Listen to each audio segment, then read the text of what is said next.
ನಾರಾಯಣ ನಿನ್ನ ನಾಮದ ಸ್ಮರಣೆಯ ಸಾರಾಮೃತ ಎನ್ನ ಬಾಯಿಗೆ ಬರಲಿ. ಬಾರಂಗ ಕನಸಿನೊಳಾಗಲಿ ನನಸಿನೊಳಾಗಲಿ, ಮನಸ್ಸು ಕೆಟ್ಟಿರಲಿ ಮುನಿದಿರಲಿ. ಜನಕಜಾಪತಿ ನಿನ್ನ ಅಭೀಷ್ಟದ ಸ್ಮರಣೆಯ ಅಷ್ಟಾಕ್ಷರ ಮಂತ್ರ ಜಪಿಸುವ ಹಾಗೆ ಬಾರಂಗ.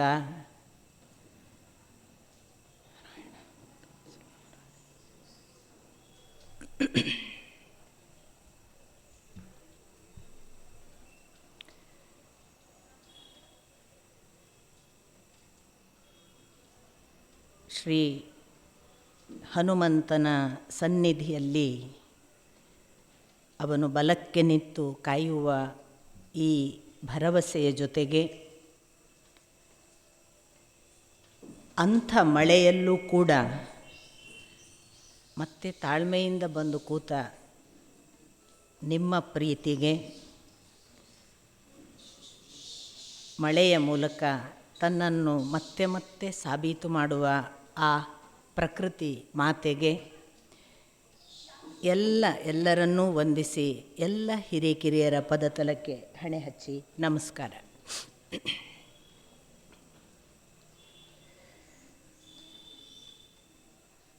ತುಂಬ ಮಳೆ ಆಯಿತು,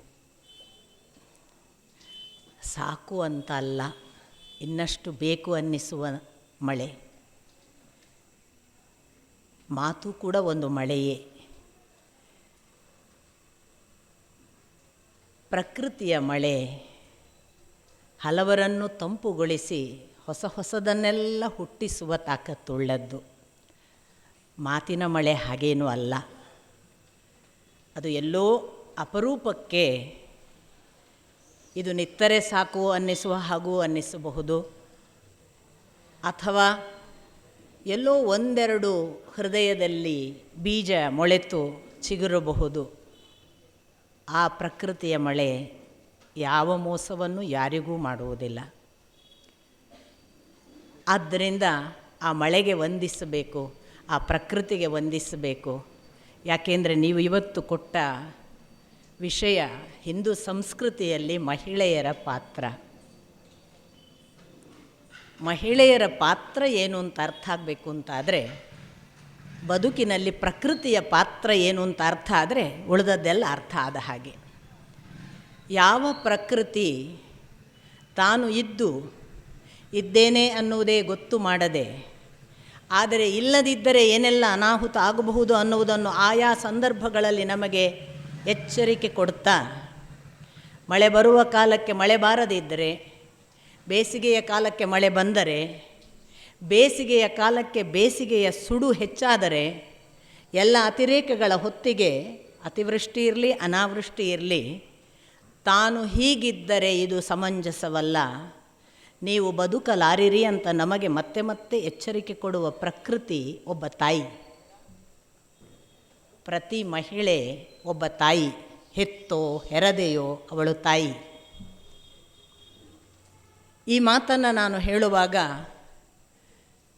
ಒಂದು ಸಂದರ್ಭದಲ್ಲಿ ನನ್ನ ತಂದೆ ತನ್ನ ಕೊನೆಯ ದಿನಗಳಲ್ಲಿರುವಾಗ ಅವರ ಪಾದದ ಬಳಿ ನಾನು ಕೂತಿದ್ದ ಹೊತ್ತಿಗೆ, ನೀನು ಮಂಗಲಾಷ್ಟಕವನ್ನು ಹೇಳ್ತೀಯ ಮಗಳೇ ಅಂತ ಕೇಳಿದರು.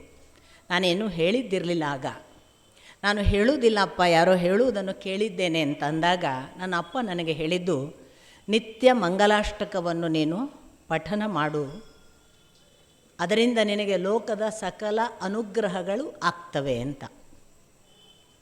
ಆ ಮಂಗಲಾಷ್ಟಕದಲ್ಲಿರುವುದು ಒಂದಿಷ್ಟು ದೇವತೆಗಳ ಸ್ಮರಣೆ, ಒಂದಿಷ್ಟು ಋಷಿಮುನಿಗಳ ಸ್ಮರಣೆ, ಬಿಟ್ಟರೆ ನದಿಗಳ ಸ್ಮರಣೆ, ಅದನ್ನೂ ಬಿಟ್ಟರೆ ಪರ್ವತಗಳ ಸ್ಮರಣೆ, ಅದನ್ನೂ ಬಿಟ್ಟರೆ ಖಗೋಳದಲ್ಲಿರುವ ನಕ್ಷತ್ರಾದಿಗಳ ಸ್ಮರಣೆ, ರಾಶಿ ತಿಥಿಗಳ ಸ್ಮರಣೆ, ಜೊತೆಗೆ ರಾಜರುಗಳು ಆಗಿ ಹೋದವರ ರಾಜರುಗಳ ಸ್ಮರಣೆ. ಅಪ್ಪ ಹೀಗೆ ಹೇಳಿದಾಗ ಪ್ರಶ್ನೆ ಇಲ್ಲದೆ ನಿತ್ಯ ಸಂಜೆ ಅವರು ಹೇಳಿದ ಮಾರನೆಯ ದಿನದಿಂದ ಆರಂಭ ಮಾಡಿದ ಪಠನ.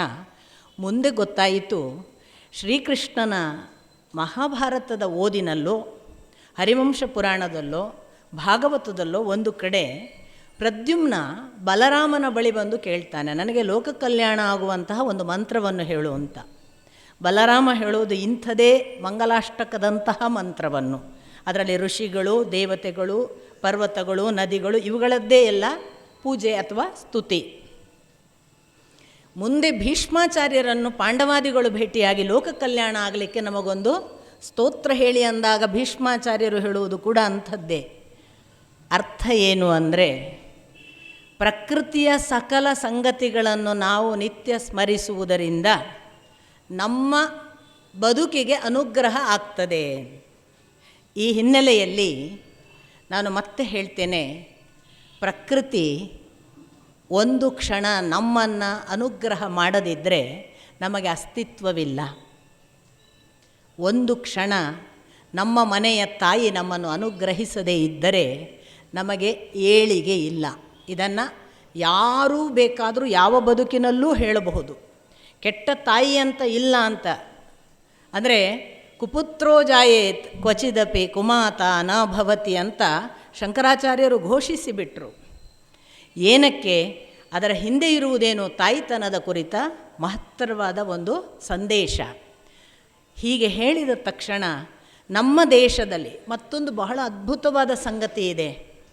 ಈ ಹೆಣ್ಣು ಅನ್ನುವುದೇ ತಾಯಿ, ಸ್ತ್ರೀ ಅಂದರೆ ಅವಳು ತಾಯಿ ಆಗಲಿಕ್ಕೆ ಅರ್ಹಳು, ಮಹಿಳೆಯಾದವಳೇ ಈ ಎಲ್ಲ ಸಂಸ್ಕೃತಿಯ ವಾರಸುದಾರಳು, ಮಹಿಳೆಯಿಂದಲೇ ರಕ್ಷಣೆ ಅಂತೇನಾದರೂ ಒಂದು ಭಾಗದಿಂದ ನೀವು ಯೋಚನೆ ಮಾಡಿದರೆ ಅದನ್ನು ಇಡೀ ಅಲ್ಲಗಳೆಯುವ ಅಧ್ಯಾತ್ಮ ಕೂಡ ನಮ್ಮ ಭಾರತೀಯ ಪರಂಪರೆಯಲ್ಲಿದೆ. ಯಾಕೆಂದರೆ ಗಂಡು ಅನ್ನುವುದು ದೇಹ ಕುರುಹಿಗೆ ಸಂಬಂಧಪಟ್ಟದ್ದು, ಹೆಣ್ಣು ಅನ್ನುವುದು ದೇಹ ಕುರುಹುವಿಗೆ ಸಂಬಂಧಪಟ್ಟದ್ದು. ಲಿಂಗ ಶಬ್ದಕ್ಕೆ ಸಂಸ್ಕೃತದಲ್ಲಿ ಅರ್ಥ ಕುರುಹು, ಚಿಹ್ನೆ ಅಂತ. It is just for identification ಅಷ್ಟೇ. ಇದು ಗಂಡು, ಇದು ಹೆಣ್ಣು ಅಂತ ಯಾವುದರಿಂದ ಹೇಳೋದು? ಅದರ ದೇಹದ ಚಹರೆಗಳ ಮೂಲಕ.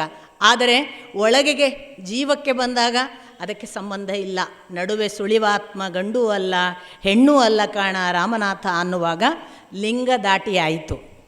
ಈ ಲಿಂಗ ದಾಟಿದ ಅವಸ್ಥೆಯಲ್ಲಿ ಒಬ್ಬ ತಾಯಿ ಯಾರು ಅಂತ ಕೇಳಿದರೆ, ಯಾರಿಗೆ ತಾಯಿತನದ ಭಾವ ಇದೆಯೋ ಅವರೆಲ್ಲರೂ ತಾಯಿಯಂದ್ರಾಗ್ಬೋದು. ಅದಕ್ಕೇನೆ ಪುರಂದರದಾಸರು ತಾಯಿ ಆಗ್ತಾರೆ, ಯಶೋದೆ ಆಗ್ತಾರೆ.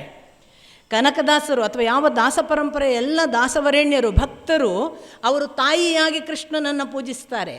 ತಾಯಿತನ ಗುತ್ತಿಗೆಗೆ ಕೊಟ್ಟ ದೇಹದ ವಸ್ತುವಲ್ಲ. ತಾಯಿತನ ಅನ್ನುವುದು ನಮ್ಮ ಭಾವಕ್ಕೆ ಸಂಬಂಧಪಟ್ಟದ್ದು. ಸತ್ಯಕಾಮರಂತಹ ತಾಯಿಯನ್ನೇ ನಾನು ನೋಡಲಿಲ್ಲ ಅಂದ ಅನೇಕ ಭಕ್ತರನ್ನು ನಾನು ನೋಡಿದ್ದೇನೆ. ಸತ್ಯಕಾಮರು ಗಂಡಸರು ಅಂತ ನಾವು ಲಿಂಗದಿಂದ ನೋಡಿದರೆ ತಂದೆ ಆಗಬೇಕಿತ್ತಲ್ಲ ಅಂತ ಕೇಳಿದ್ರೆ ಅಲ್ಲ, ಅವರಂಥ ತಾಯಿಯನ್ನೇ ನಾನು ನೋಡಲಿಲ್ಲ. ಎಷ್ಟೋ ಜನಕ್ಕೆ ಗೊತ್ತು ಕಣ್ವರಂಥ ತಾಯಿಯೇ ಇಲ್ಲ. ಶಕುಂತಳೆಯನ್ನು ಬೆಳೆಸಿದ ಕಣ್ವರು ತಾಯಿ, ತಂದೆ ಅಲ್ಲ. ತಂದೆ ಅನ್ನೋದು ಅದರ ನಂತರದ ಭಾಗ. ಈ ಎಲ್ಲ ದೃಷ್ಟಿಯಿಂದ ನಮ್ಮ ಇಡೀ ಪರಂಪರೆ ತಾಯಿ, ಹೆಣ್ಣು, ಮಹಿಳೆ ಅನ್ನುವುದನ್ನು ದಯವಿಟ್ಟು ಲಿಂಗಕ್ಕೆ ಸೀಮಿತ ಮಾಡಬೇಡಿ. ಯಾರೂ ತಾಯಿ ಆಗಬಹುದು. ತಾಯಿತನ ಅನ್ನುವುದು ಅದು ಲಿಂಗಕ್ಕೆ ಸ್ಪೆಸಿಫೈಡ್ ಅಲ್ಲ, ಅದು ಬಿಯಾಂಡ್ ಜೆಂಡರ್. ತಾಯಿತನ ಅನ್ನೋದು ಯಾರಿಗೂ ಬರಬಹುದು.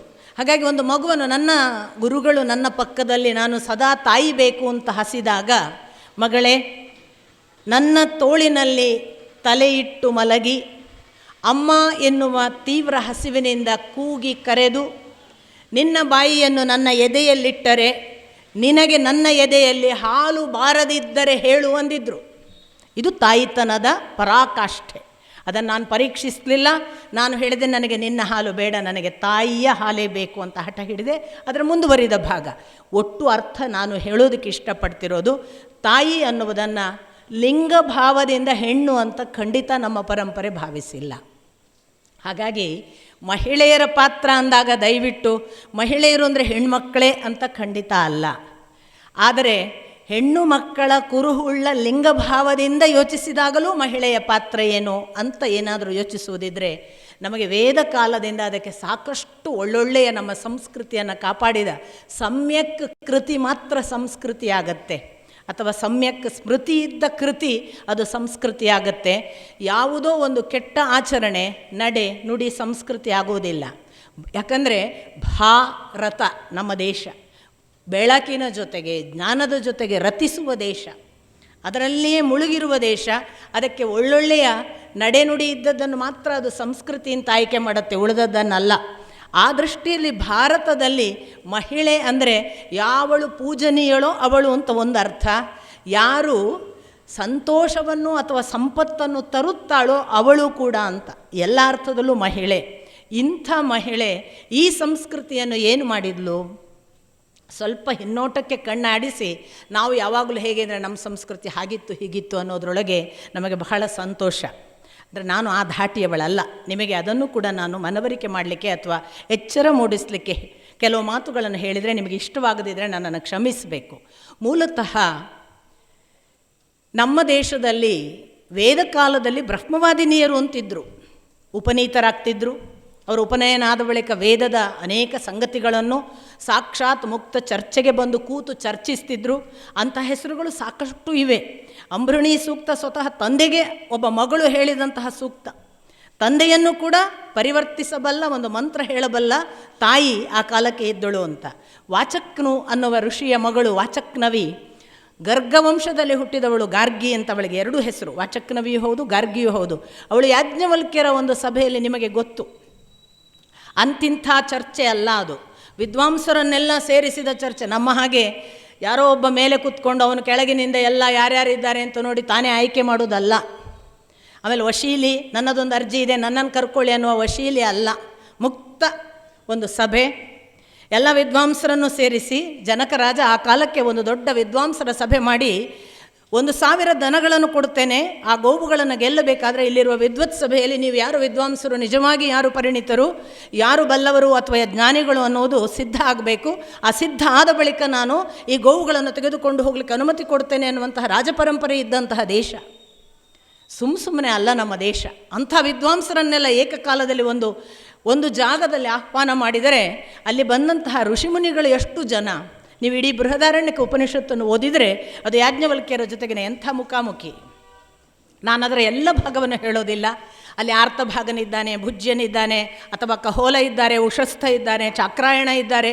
ಇವರೆಲ್ಲರೂ ಕಹೋಲ, ಚಕ್ರಾಯಣ ಅಥವಾ ಇವರೆಲ್ಲರ ಪ್ರಶ್ನೆಗಳು ಮುಗಿದ ನಂತರ ಯಾಜ್ಞವಲ್ಕ್ಯರು ದನವನ್ನು ತೆಗೆದುಕೊಂಡು 1,000 ದನಗಳನ್ನು ತೆಗೆದುಕೊಂಡು ಹೋಗಲು ಸಿದ್ಧರಾದಾಗ ನಿಲ್ಲಿಸಿದ್ದು ಗಾರ್ಗಿ. ನನ್ನ ಪ್ರಶ್ನೆಗೆ ಉತ್ತರ ಕೊಟ್ಟು ಆ ಬಳಿಕ ನೀನು ದನಗಳನ್ನು ತೆಗೆದುಕೊಂಡು ಹೋಗಬಹುದು ಅಂತ.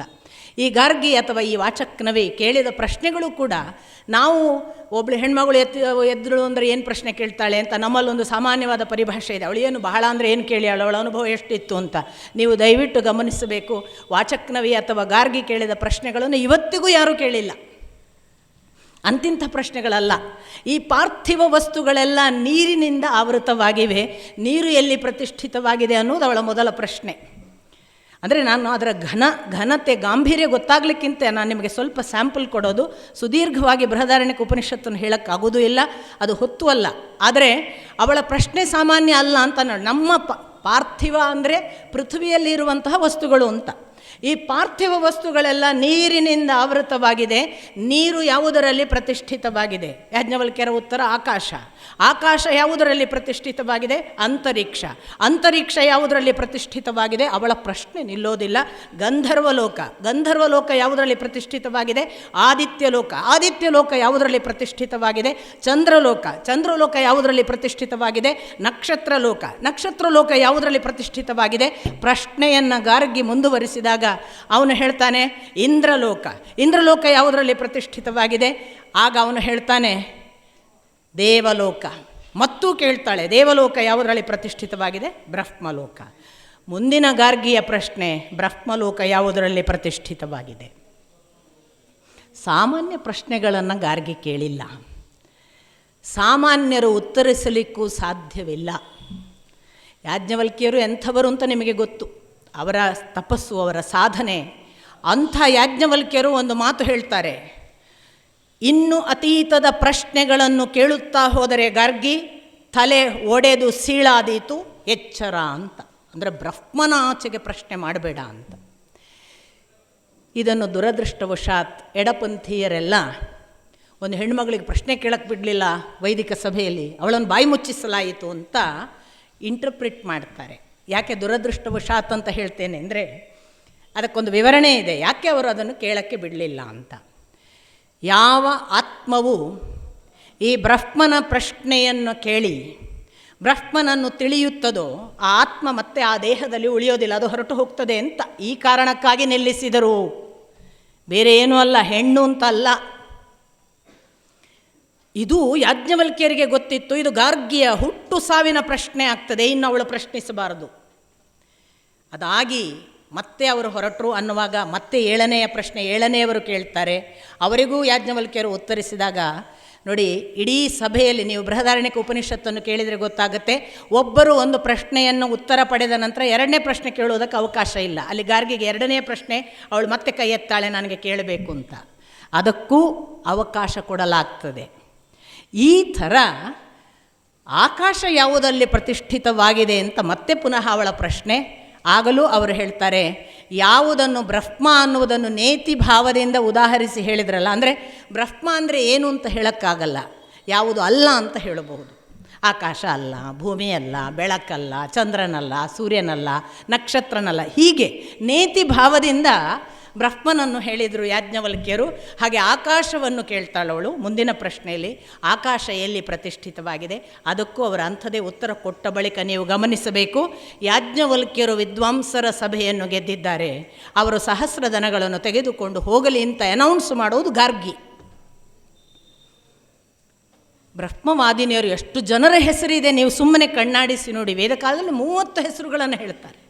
ಅಂದರೆ ಒಬ್ಬಳಲ್ಲ ಅಂತ. ಬ್ರಹ್ಮವಾದಿನಿಯರು ಉಪನೀತರಾಗಿ ಬ್ರಹ್ಮವಾದವನ್ನು ತಮ್ಮ ಬದುಕಿನಲ್ಲಿ ಅಳವಡಿಸಿಕೊಂಡು ತಾವು ಅನುಷ್ಠಾನ ಮಾಡಿ ಅದನ್ನು ತಿಳಿದು ಅದರ ಪ್ರಾಕ್ಟಿಕಲ್ ಅನುಸಂಧಾನ, ಬರೇ ಜ್ಞಾನ ಅಲ್ಲ, ಅದನ್ನೆಲ್ಲ ಮಾಡಿದಂತಹ 30 ಹೆಸರುಗಳನ್ನು ವೇದಕಾಲದಲ್ಲಿ ಹೇಳ್ತಾರೆ. ಇಷ್ಟು ಮಾತ್ರ ಅಲ್ಲ, ನಾವು ವೇದಕಾಲದಿಂದ ಪುರಾಣ ಕಾಲಕ್ಕೆ ಬಂದರೆ ಮತ್ತೆ ಹೆಣ್ಣು ಮಕ್ಕಳ ಹೆಸರಿನ ಘೋಷಗಳು ಅಹಲ್ಯ, ದ್ರೌಪದಿ, ಸೀತಾ, ತಾರಾ, ಮಂಡೋದರಿ, ಪಂಚಕನ್ಯಾಂ ಸ್ಮರೇ ನಿತ್ಯಂ, ಮಹಾಪಾತಕ ನಾಶನಂ ಒಂದು ಭಾಗ. ಇದನ್ನು ನಮ್ಮ ಅಪ್ಪ ಪಂಚಕಂ ನಾ ಸ್ಮರೇನ್ ನಿತ್ಯಂ ಮಹಾಪಾತಕ ನಾಶನಂ 2 ರೀತಿಯಿಂದ ಇಂಟರ್ಪ್ರಿಟೇಷನ್ಸ್ ಇವೆ. ಅಲ್ಲಿ ಹೇಳುವುದು 5 ಜನ ತಾಯಂದಿರ ಹೆಸರನ್ನು. ಈ ಅಹಲ್ಯ, ದ್ರೌಪದಿ, ಸೀತಾ, ತಾರಾ, ಮಂಡೋದರಿ, ಕನ್ಯೆ ಹೇಗಪ್ಪ ಅಂತ ಕೆಲವರ ಪ್ರಶ್ನೆ. ಕನ್ಯೆಯರು ಹೇಗೆ? ಕನ್ಯೆ ಅಂದರೆ ಏನು? ಮದುವೆ ಆಗದೇ ಇರುವ ಎಳಸು ಹುಡುಗಿ. ಅನೇಕರು ಅಬದ್ಧಗಳನ್ನೇ ಅರ್ಥ ಮಾಡ್ಕೊಳ್ತಾರೆ, ಅದು ಬೇರೆ ವಿಷಯ. ಕನ್ಯಾ ಅನ್ನೋದಕ್ಕೆ ಅದೊಂದೇ ಅರ್ಥ ಇಲ್ಲ ಅಂತಲೂ ಒಂದು ವಾದ ಇದೆ. ಕನ್ಯಾ ಅಂದರೆ ಮದುವೆ ಆಗದ ಹೆಣ್ಣು ಅಂತ ಏನೂ ಅರ್ಥ ಇಲ್ಲ, ಹುಡುಗಿ ಅಂತ ಅರ್ಥ. ಅವಳು ಮದುವೆ ಆಗಿದ್ದರೂ ಹೇಳಬಹುದು ಅಂತ ಒಂದು ವಾದ ಇದೆ, ಇರಲಿ. ಕೆಲವರು ಈಗ ನನಗೇನೆ ಶ್ರೀಮತಿ ಹಾಕೋಕ್ಕೆ ಹಿಂದೆ ಮುಂದೆ ನೋಡ್ತಾರೆ. ನಮ್ಮಲ್ಲಿ ಅನೇಕರಿಗೆ ಆ ಪದ್ಧತಿ ಈಗಲೂ ನಿಮಗೆಲ್ಲ ಗೊತ್ತಿರ್ಬೋದು. ಅದೇನು ಶ್ರೀಮತಿ ವೀಣಾ ಬನ್ನಂಜೆ ಹಾಕಿದ್ದಾರೆ, ಅವ್ರು ಮದುವೆ ಆಗಿಲ್ವಲ್ಲ ಅಂತ ಅನೇಕರು ಕೇಳೋ ಪದ್ಧತಿ ಇದೆ. ಮಹಿಳೆಯರಲ್ಲಿ ಒಂದು ಜಾಗೃತಿ ಬರಲಿ ಅನ್ನುವ ಕಾರಣಕ್ಕಾಗಿ ನಾನು ಹೇಳ್ತಿರೋದು, ಶ್ರೀಮತಿ ಹಾಕುವುದಕ್ಕೂ ಮದುವೆ ಆಗುವುದಕ್ಕೂ ಏನೂ ಸಂಬಂಧ ಇಲ್ಲ. ಮತಿ ಯಾರಿಗೆ ಪ್ರೌಢವಾಯಿತೋ ಅವರು ಶ್ರೀಮತಿ. ಕನ್ಯತ್ವ ದಾಟಿ ಪ್ರೌಢತ್ವ ಬಂದ ಯಾರಿಗೂ ಶ್ರೀಮತಿ ಹಾಕಬಹುದು. ಈ ಸಾಮಾನ್ಯ ಎಚ್ಚರ ಇಲ್ಲದವರೆಲ್ಲ ಗಂಡ ಬಂದರೆ ಬುದ್ಧಿ ಬರುವುದು ಅಂತ ತಿಳಿದವರು, ಗಂಡ ಇಲ್ಲದಿದ್ದರೆ ಅವಳಿಗೆ ಬುದ್ಧಿ ಬರಲ್ಲ ಅಂತ ತಿಳಿದವರು ಆಗ ಮಾತ್ರ ಹಾಕಬೇಕು ಅಂತ ಹೇಳುವ ಒಂದು ವಾದ. ಇನ್ನೊಂದು ಏನು ಗೊತ್ತಾ, ಅದು ಆ್ಯಕ್ಚುಲಿ ಮುಂಚಿತವಾಗಿ ಹಾಕಿಬಿಟ್ರೆ ಹೀಗೊಬ್ಬಳು ಕನ್ಯೆ ಇದ್ದಾಳೆ, ಮದುವೆಗೆ ಇದ್ದಾಳೆ ಅನ್ನೋದನ್ನು ಗುರುತಿಸ್ಲಿಕ್ಕಾಗಲಿಕ್ಕಿಲ್ಲ ಅಂತ ಕುಮಾರಿ ಅಂತ ಹಾಕಿರಬಹುದು. ಪ್ರಾಕ್ಟೀಸ್ನಿಂದ ಅವಳನ್ನು ಈಗಲೇ ಶ್ರೀಮತಿ ಅಂತ ಬರೆದ್ರೆ ಬಹುಶಃ ಮದುವೆ ಆಗಿದೆ ಏನೋ ಅಂತ, ಬೇಡ ಅವಳು ಸ್ಟಿಲ್ ಎಲಿಜಿಬಲ್ ಫಾರ್ ಮ್ಯಾರೇಜ್ ಅಂತ ಗುರುತುಪಡಿಸಲಿಕ್ಕೆ ಅದೊಂದು ಕುರುಹಾಗಿ ಕನ್ಯೆ. ಮತ್ತು ಕೆಲವರು ಇದ್ದಾರೆ ಬುದ್ಧಿಯೇ ಬೆಳೆಯದವರು, ಕುಮಾರಿ ಜಯಲಲಿತವೇ ಕೊನೆ ಸಾಯುವವರೆಗೂ ಕೂಡ, ಏನೂ ಮಾಡೋಕ್ಕಾಗಲ್ಲ. ಅದು ಬೇರೆಯೇ. ಅದು ಮಹಿಳೆಯರ ಕುರಿತ ಸರಿಯಾದ ತಿಳುವಳಿಕೆ ಇಲ್ಲದ. ಮತ್ತು ನೋಡಿ, ಇನ್ನೂ ಒಂದು ಬಹಳ ಮುಖ್ಯವಾದ ಅಂಶ ಗಮನಿಸಬೇಕು. ಶ್ರೀ ಅಂದರೆ ಚೈತನ್ಯಕ್ಕೆ ಸಂಬಂಧಪಟ್ಟದ್ದು. ಭಗವಂತ ಹೇಳ್ತಾನೆ, ನಾನು ಚಿತ್ತಿನಲ್ಲಿ ಶ್ರೀಯಾಗಿ ಇದ್ದೇನೆ ಅಂತ. ಈ ಶ್ರೀ ತತ್ವ ಚೈತನ್ಯಕ್ಕೆ ಸಂಬಂಧಪಟ್ಟದ್ದು. ಚೈತನ್ಯ ಎಲ್ಲರಲ್ಲೂ ಇದೆ, ಆದ್ದರಿಂದ ನನಗೂ ಶ್ರೀ ಹಾಕಬಹುದು, ನಿಮಗೂ ಹಾಕ್ಬೋದು. ಶ್ರೀಮತಿ ಅಂದರೇ ಹೆಣ್ಣು ಅಂತ ಏನೂ ಇಲ್ಲ. ಶ್ರೀ ವೀಣಾ ಬನ್ನಂಜೆ ಹೇಳಿದರೆ ತಪ್ಪಲ್ಲ. ಆದರೆ ಪುನಃ ಅದು ಐಡೆಂಟಿಫಿಕೇಷನ್ಗೋಸ್ಕರ ಹೆಣ್ಣು ಅನ್ನೋದು ಗೊತ್ತಾಗಲಿ ಹೆಸರು ಕೇಳಿದ ಕೂಡಲೇ ಅಂತ ಶ್ರೀಮತಿ ಅಂತ ಬಂದಿರಬಹುದು. ಸೊ ಇದೆಲ್ಲ ನಮಗೆ ಗೊತ್ತಿಲ್ಲದೆ ಆದದ್ದು. ಹಾಗೆಯೇ ಪಂಚಕನ್ಯಾಂ ಸ್ಮರೇ ನಿತ್ಯಂ ಅಥವಾ ಪಂಚಕಂ ನಾ ಸ್ಮರೇ ನಿತ್ಯಂ. ಈ ನಾ ಅಂದರೆ ಹಾಗಾದರೆ ಮಾಡಬೇಡಿ ಅಂತ ಅರ್ಥನಾ? ನಾ ಅಂದರೆ ನಕಾರ ನಿಷೇಧಾರ್ಥಕ ಪ್ರತ್ಯಯ ಅಲ್ಲ. ನಾ ಅನ್ನುವುದಕ್ಕೆ ನರನು, ಮನುಷ್ಯನು ಅನ್ನುವ ಅರ್ಥವೂ ಒಂದು ಇದೆ. ಆ ಅರ್ಥದಲ್ಲಿ ಈ ಪಂಚಕಂ, ಈ 5 ಜನರನ್ನು ಮನುಷ್ಯನು ಸ್ಮರಿಸಿದರೆ ಅವನ ಎಲ್ಲ ಪಾಪಗಳು ನಾಶ ಆಗ್ತವೆ. ನಮ್ಮಲ್ಲಿ ಒಂದು ದೊಡ್ಡ ಪ್ರಶ್ನೆ, ಅಂಥದ್ದೇನು ಮಾಡಿದ್ದಾರೆ ಇವರೆಲ್ಲ? ಅಹಲ್ಯೆ ಏನು ಮಾಡಿದ್ಲು? ಗೌತಮನಿಗೆ ಮೋಸ ಮಾಡಿ ಇಂದ್ರನೊಟ್ಟಿಗೆ ಹೋದ್ಲು. ಹೀಗೆ ಎಲ್ಲ ಹೇಳುವ ಎಡಪಂಥೀಯ ವಿಚಾರಧಾರೆಗಳಿವೆ. ಆಮೇಲೆ ಈ ನಮ್ಮ ದ್ರೌಪದಿಯಾದರೂ ಏನು 5 ಜನ ಗಂಡಸರ ಜೊತೆಗಿದ್ದವಳು, ಅವಳನ್ನೇನು ಹೇಳೋದು? ಕರ್ಣನ ಮೇಲೂ ಮನಸ್ಸಿತ್ತು ಅಂತ ಇಂಟರ್ಪ್ರಿಟ್ ಮಾಡೋರಿದ್ದಾರೆ. ಸೀತೆಯಂತೂ ಹೇಳಿ ಕೇಳಿ ಶೋಷಣೆಗೆ ಹೆಸರು ಅಲ್ವಾ? ನಮ್ಮ ಭಾರತೀಯ ಪರಂಪರೆಯ ಸರಿಯಾದ ತಿಳುವಳಿಕೆ ಇಲ್ಲದವರಿಗೆ ಸೀತೆ ಅಂದರೆ ಅದು ಶೋಷಣೆಗೆ ಇರುವ ಹೆಸರು. ಮತ್ತು ತಾರಾ ಅಂದರೆ ಅವಳು ಸುಗ್ರೀವನ ಜೊತೆಗೂ ಸ್ವಲ್ಪ ಕಾಲ ಇದ್ದವಳು, ವಾಲಿ ಇಲ್ಲದಾಗ. ಅವಳನ್ನೇನಪ್ಪ ಮಂಡೋದರಿ, ನಮಗೆ ಗೊತ್ತಿದೆ, ರಾವಣನ ಹೆಂಡತಿ. ಏನು ಇವರನ್ನೆಲ್ಲ ನೀವು ನಿತ್ಯ ಸ್ಮರಣೆ ಮಾಡಬೇಕು ಅಂತೀರಿ ಅಂತ ನಾನು ಇವತ್ತು ವಿನಯ್ ಜೊತೆಗೆ ಮಾತನಾಡ್ತಾ ಇದ್ದೆ, ಅಂದೆ. ನಾವು ಇದನ್ನೆಲ್ಲ ಹೀಗೆ ಅಲ್ಲ ಹಾಗೆ ಅಂದ ಕೂಡಲೇ ನಾವೆಲ್ಲೋ ಒಂದು ಕಡೆ ದುಷ್ಟ ಪದ್ಧತಿಯನ್ನು ವೈಭವೀಕರಿಸ್ತಾರೆ, ಶೋಷಣೆಯನ್ನೇ ಹೌದು ಅಂತಾರೆ, ಪುರುಷ ಪ್ರಧಾನ ಸಮಾಜವನ್ನು ಒಪ್ಪಿಕೊಳ್ತಾರೆ ಅಂತೆಲ್ಲ ನಮಗೆ ಹಣೆಪಟ್ಟಿ ಹಚ್ಚುವ ಎಲ್ಲ ಸಾಧ್ಯತೆಗಳಿವೆ. ಆದರೆ ಅದು ನನಗೆ ಏನೂ ತೊಂದರೆಗಳಿಲ್ಲ. ಯಾಕೆಂದರೆ ಬದುಕಿನಲ್ಲಿ ಒಂದು ಲಿಂಗ ದಾಟಿದ ಅವಸ್ಥೆಯಲ್ಲಿ ಮನುಷ್ಯ ಮಾತ್ರ ಉಳಿಯದೆ ಮನುಷ್ಯತ್ವ ಅನ್ನುವ ಆ ಅನುಭವವೂ ಹೋಗಿ ದೈವತ್ವಕ್ಕೆ ಸಮೀಪ ಆದರೆ ಏನು ಅನ್ನುವ ನೆಲೆಯ ಅಧ್ಯಾತ್ಮದಲ್ಲಿ ಬದುಕುವವಳು ನಾನು. ನನಗೆ ಪಕ್ಕ ಬಂದವನು ಗಂಡೋ ಹೆಣ್ಣೋ ಗೊತ್ತಿರುವುದಿಲ್ಲ. ನಾನು ಗಂಡೋ ಹೆಣ್ಣೋ ಮರ್ತು ಹೋಗಿ ಎಷ್ಟೋ ಕಾಲಗಳಾದವು. ನನಗೆ ನನ್ನ ಅಸ್ತಿತ್ವ, ಈ ಮನುಷ್ಯ ಅನ್ನುವ ಈ ಬೀಯಿಂಗ್ ಎಷ್ಟು ದಿನಪ್ಪ, ಈ ದೇಹದ ಆಚೆಗೆ ನಾನಿಲ್ವಾ? ಈ ದೇಹ ಇವತ್ತಲ್ಲ ನಾಳೆ ಉದುರಿ ಹೋಗುವಾಗ ಉಳಿಯುವಂಥ ಯಾವ ಸತ್ವ ಇದೆಯಲ್ಲ, ಅದರ ಜೊತೆಗೆ ಯಾಕಿರ್ಲಿಕ್ಕಾಗಲಿಲ್ಲ ಅಂತ ಅನುಸಂಧಾನ ಮಾಡುವವರಿಗೆ ಸೀತೆ, ಅಹಲ್ಯ, ದ್ರೌಪದಿ, ತಾರಾ, ಮಂಡೋದರಿ ಯಾಕೆ ಪೂಜನೀಯರು ಅಂತ ಅರ್ಥ ಆಗುತ್ತೆ. ಅದಕ್ಕೊಂದು ವಿಶೇಷ ವೇವ್ಲೆಂತ್ ಬೇಕು. ಈಗ ನೀವೇ ಗಮನಿಸಿ, ಅಹಲ್ಯೆ ಏನು ಮಾಡಿದ್ಲು? ಕಾಸ್ಮಿಕ್ ಅರೇಂಜ್ಮೆಂಟಿನಲ್ಲಿ ಇಡೀ ಅಸುರ ಕುಲ ಉದ್ಭವ ಸ್ಥಿತಿಯಲ್ಲಿ ಉನ್ನತ ಹಂತಕ್ಕೆ ಹೋದಾಗ ಸುರರಲ್ಲಿ ತುಂಬ ತೊಂದರೆಗಳು ಬಂದು ಇರುವಂಥ ಸಂದರ್ಭಗಳಲ್ಲೆಲ್ಲ ಕೆಲವರು ಸಹಾಯ ಮಾಡಿದ್ದಾರೆ. ಅದು ಕಾಸ್ಮಿಕ್ಕಿನ ವ್ಯವಸ್ಥೆ. ಹಾಗೆಯೇ ಗೌತಮರ ಶಕ್ತಿ, ಅವರ ತಾಪ, ಅವರ ತಪಸ್ಸಿನ ಬಲ ಅದು ಇನ್ನು ಔನ್ನತ್ಯಕ್ಕೆ ಹೋಗಿ ಯಾರಿಗಾದರೂ ಭೂಲೋಕಕ್ಕೋ ದೇವಲೋಕಕ್ಕೋ ಡೇಂಜರಸ್ ಆಗಬಹುದ ಹಂತ ತಲುಪಬಹುದು ಅಂದಾಗ ಇಂದ್ರ ಬಂದ. ನೀವು ರಾಮಾಯಣವನ್ನು ಸ್ಪಷ್ಟವಾಗಿ ಓದಿದರೆ ವಾಲ್ಮೀಕಿಗಳು ಹೇಳ್ತಾರೆ, ಅಲ್ಲಿ ಅಹಲ್ಯೆ ಗೊತ್ತಿಲ್ಲದೆ ಇಂದ್ರನ ಬಳಿಗೆ ಹೋದದ್ದಲ್ಲ. ಅಹಲ್ಯೆಗೆ ಇದು ಇಂದ್ರ ಅಂತ ಗೊತ್ತಾಯಿತು. ಏಕಕಾಲಕ್ಕೆ ಅವಳಿಗೆ ಈ ಕಾಸ್ಮಿಕ್ಕಿನ ವ್ಯವಸ್ಥೆಯ ಒಂದು ವೇವ್ಲೆಂತ್ ಕೂಡ ಕನೆಕ್ಟ್ ಆಯಿತು. ಅದು ಅವಳನ್ನು ಒಂದು ಮೋಹಕ್ಕೆ ಒಳಪಡಿಸಿತು. ಆಗ ಅವಳು ಮೈಮರೆತ ಹಾಗೆ ಹೋದಳು.